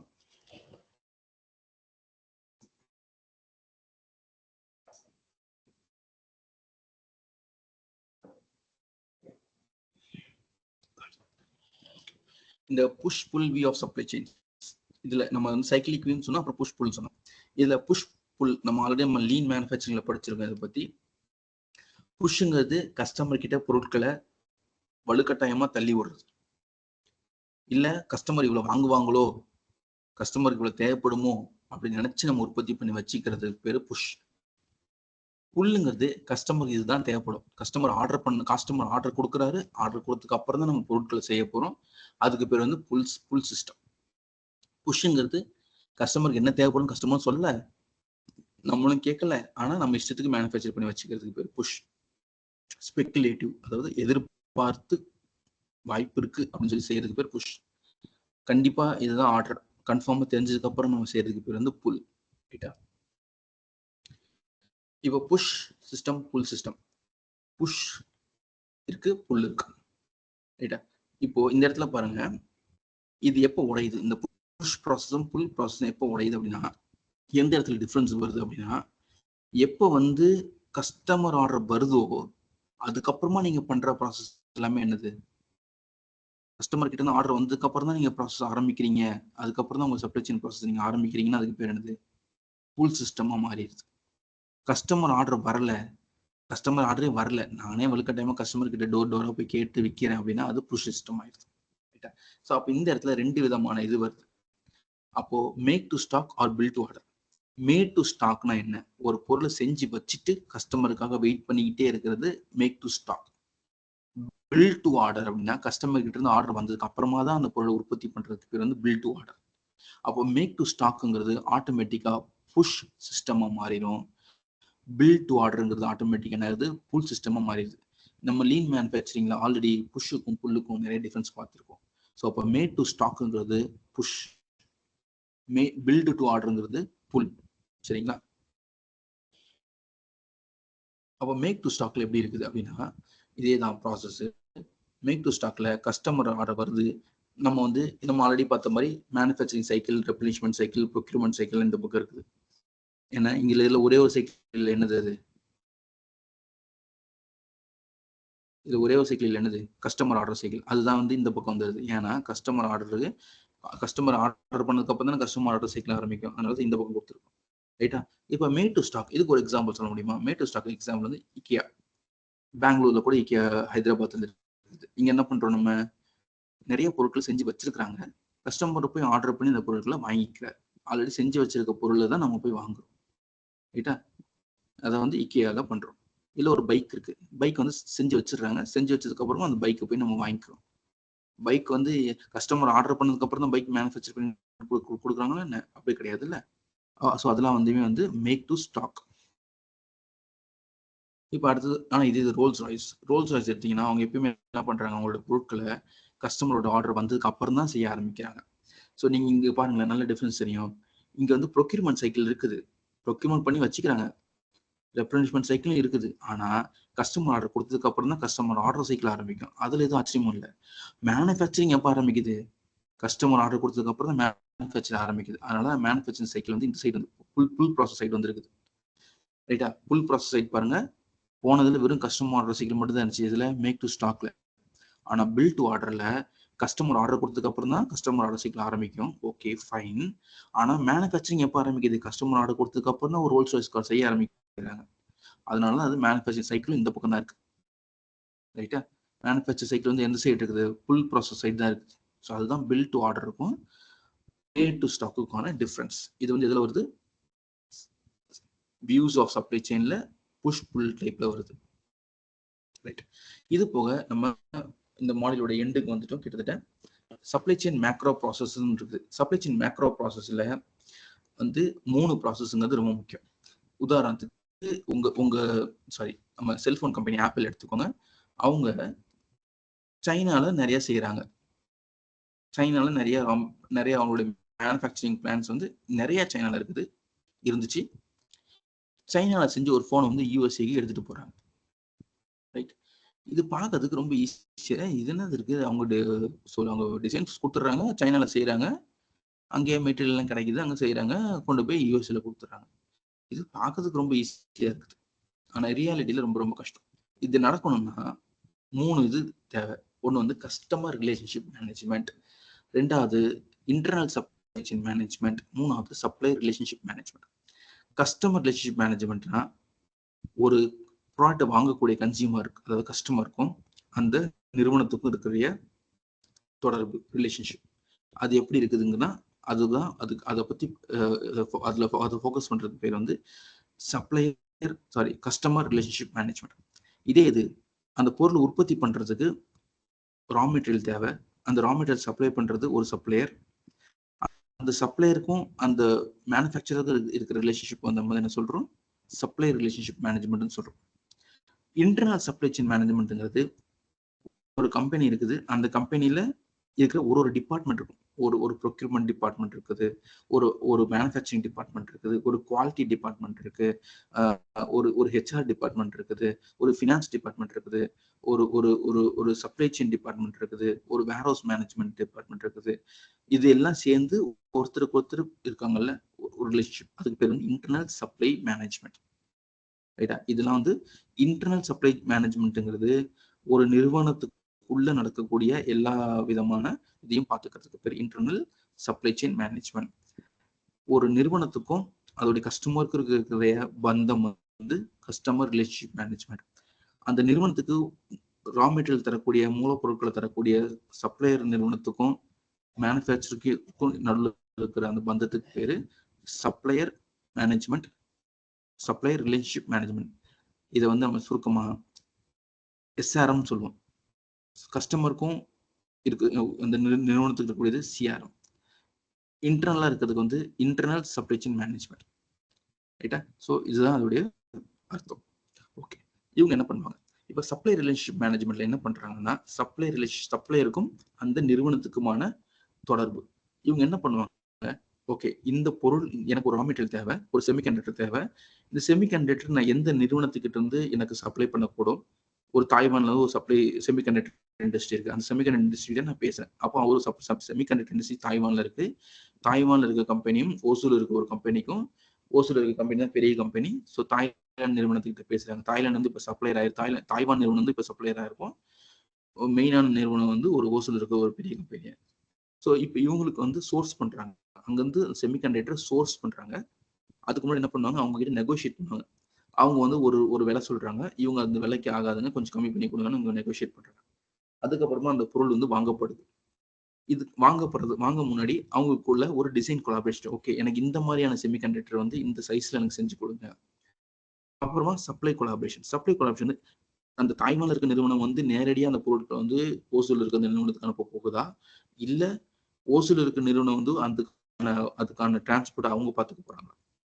சப்ளையர் கிட்ட இருந்து அந்த மேனுஃபேக்சருக்கு அந்த பொருளை கொண்டுட்டு வந்து சேர்க்கக்கூடிய பொறுப்பை யார் எடுத்துக்க போறா? சப்ளையர் எடுத்துக்க போறாரா, மேனுஃபேக்சர் எடுத்துக்க போறாங்க, இல்ல ரெண்டு பேரும் எடுத்துக்காம தேர்ட் பார்ட்டி மூணாவதா யார்கிட்டயே கொடுத்து அவங்க மூலியமா பொருளை கொண்டு வந்து கொடுக்க போறாங்க. இதுதான் வந்து சப்ளையர் ரிலேஷன்ஷிப் மேனேஜ்மெண்ட்ல நம்ம பார்க்க போறது. Source, negotiation, buy, design, supply. Right. அடுத்தது இன்டர்னல் சப்ளை செயின். இப்போ பொருள் அந்த இன்பவுண்ட் லாஜிஸ்டிக்ஸ் மூலியமா சப்ளையர் கிட்ட இருந்து அந்த பொருள் வந்து மேனுஃபேக்சர் கிட்ட வந்துருச்சு. இப்போ அவங்க என்ன பண்ணணும்? இப்போ மேனுஃபேக்சர் பண்ணணும். அதுக்கு என்ன ஸ்ட்ராட்டஜிக் பிளானிங்? டிமாண்ட் எவ்வளவு இருக்கு? இந்த டிமாண்டுக்கு ஏற்ற மாதிரி நம்ம எவ்வளவு சப்ளை பண்ண போறோம்? எவ்வளவு ஆர்டர்ஸ், கஸ்டமர் ஆர்டர்ஸ் நம்ம ஃபுல்ஃபில் பண்ணிருக்கிறோம், இல்ல பண்ண போறோம்? சர்வீஸ், ஃபீல்ட் சர்வீஸ், நிஜமான ஃபீல்ட்ல என்ன நிலைமை, ஃபீல்ட் சர்வீஸ் எப்படி இருக்குது, இதெல்லாம் அசஸ் பண்றது வந்து இன்டர்னல் சப்ளை செயின் மேனேஜ்மெண்ட். அடுத்து கஸ்டமர் ரிலேஷன்ஷிப். இப்போ கஸ்டமர் வந்து மார்க்கெட்ல இப்போ என்னெல்லாம் கஸ்டமர்ஸ் விரும்பி வாங்குறாங்க, கஸ்டமர்ஸ் வாங்கக்கூடிய அந்த பொருளுடைய விலை என்னவா இருக்குது, எவ்வளவு விற்குது, கஸ்டமர்ஸ் விற்றதுக்கு அப்புறமா சர்வீஸ் எதிர்பார்ப்பாங்க. அப்போ கால் சென்டர்ஸ் மூலியமா உங்களுக்கு சர்வீஸ் கொடுக்க முடியுதா நம்மளால, கஸ்டமர்ஸ் கிட்ட இருந்து வர ஆர்டர்ஸ் ஒழுங்கா நம்மளால மேனேஜ் பண்ண முடியுதா, இதெல்லாம் ஃபோக்கஸ் பண்றதுக்கு வந்து கஸ்டமர் ரிலேஷன்ஷிப் மேனேஜ்மெண்ட். ஸோ ஒருத்தரும் ஒரு இடத்துலையும் பார்த்தீங்கன்னா ஒரு வேலைகள் வந்து மாறிக்கிட்டே இருக்கு. சப்ளையர் கிட்ட இருக்கிற வேலை வந்து கஸ்டமர் கிட்ட கிடையாது. சப்ளையரும் கஸ்டமர் கிட்ட இருக்க வேலை வந்து இன்டர்னல் சப்ளை செயின் மேனேஜ்மெண்ட்ல கிடையாது. ஸோ இதெல்லாம் தான் சப்ளை செயின் மேக்ரோ ப்ராசஸ்ன்னு சொல்றோம். இது ரொம்ப ரொம்ப முக்கியம், படிச்சுக்கோங்க. Supply chain macro process. ஆனா இது எல்லாமே தனித்தனியாக செயல்பட முடியாது. இது எல்லாமே என்ன அர்த்தம்? இது எல்லாமே லிங்க்டா இருக்குது. எஸ்ஆர்எம்மும் ஐஎஸ்சிஎம்மும் இன்டர்னல் சப்ளை செயின் மேனேஜ்மெண்ட்டும் லிங்க்டா இருக்கும். இது கூட எஸ்ஆர்எம் கூட லிங்க்டா இருக்கு. அதே மாதிரி சிஆர்எம் கூட லிங்க்டா இருக்கும். ஸோ என்ன உற்பத்தி பண்றது தெரிஞ்சாதான் அதை கஸ்டமர்களோட போய் சேர்க்க முடியும். ஸோ சிஆர்எம்க்கும் ஐஎஸ்சிஎம்க்கும் இருக்கணும். என்ன மேனுஃபேக்சர் தெரிஞ்சாதான் சப்ளை கிட்ட இருந்து பொருள் வாங்க முடியும். ஸோ எஸ்ஆர்எம்மும் ஐஎஸ்சிஎம்மும் ஒன்னா இருக்கணும். ஸோ இந்த லிங்கேஜஸ் இருந்தால் மட்டும்தான் எங்கேயோ சைனால உற்பத்தி பண்ற ஒரு ஃபோன் அமெரிக்காலயோ இல்ல உலகத்துல இருக்க எல்லா கையிலையும் போய் ஈஸியா போய் சேர முடியுது. ரைட். இதுதான் இது போக நிறைய கேஸ் ஸ்டடிஸ் இருக்குது. நான் வந்து கேஸ் ஸ்டடிஸ் வந்து உங்களுக்கு இப்போ நம்ம ஃபோக்கஸ் பண்ண வேண்டாம். ஓகே. ஸோ இது நிறைய கம்பெனிஸோட கேஸ் ஸ்டடிஸ் இருக்கு. ஜாரால என்ன பண்றாங்க, அப்புறம் டைமண்ட்ஸ் செல் பண்ற சேல்ஸ்ல என்ன பண்றாங்க, ஆட்டோமொபைல் சப்ளைஸ் கிரானியர்லயும் மெக் மாஸ்டர்லயும் என்ன பண்றாங்க. ஸோ இது எல்லாமே இருக்குது. அமேசான்ல என்ன நடக்குது, ஓம்னி சேனல் ரீட்டெயிலிங் என்ன, சரிங்களா? இது எல்லாமே நம்ம பார்க்க வேண்டியது. ஸோ இது எல்லாமே மெயினாக நம்ம எல்லாம் எது பண்ணாலும் சப்ளை செயினோட சர்ப்ளஸ் ஜாஸ்தியாக வச்சுக்கணும். அதுதான் நம்மளோட டார்கெட். ஓகே. இந்த இந்த டிஸ்கஷன் கொஸ்டின்ஸ் நான் கொடுத்துருக்கேன் பார்த்தீங்களா, எல்லா மாடியூல்லையுமே பார்த்தீங்கன்னா நான் டிஸ்கஷன் கொஸ்டின்ஸ் நம்ம கொஞ்சம் கொடுத்துருப்போம். இதுக்கான ஆன்சர்ஸ் நீங்க எக்ஸ்ப்ளோர் பண்ணி படிங்க. புக்ல இருக்குது, நான் கொடுத்துருக்க புக்ல இருக்கு, அதை நீங்க படிங்க. அப்பதான் நம்ம கிளாஸ்ல டிஸ்கஸ் பண்றதையும் இதையும் உங்களுக்கு ஒரு அண்டர்ஸ்டாண்டிங்காக வரும். சரியா? அதனால புக்ல கொடுத்துருக்க கொஸ்டின்ஸை தயவு செய்து இந்த புக்கு நான் கொடுத்துட்டேன், உங்களுக்கு இ புக் கொடுத்துருக்கேன், அதுல இருந்து படிச்சு இதுக்கான ஆன்சர்ஸ் ரெடி பண்ணி வச்சுக்கோங்க. ரைட். ஓகே. நம்ம வந்து மாடியூல் நம்பர் 1 முடிச்சாச்சு. இதுக்கான பிபிடிஸ் உங்களுக்கு நான் ஆல்ரெடி லோட் பண்ணிட்டேன், விடாப்லயே போட்டுட்டேன். நீங்க அங்க இருந்து டவுன்லோட் பண்ணி படிச்சுக்கலாம். ஓகே. இப்போ யாருக்காச்சும் டவுட் இருக்கா?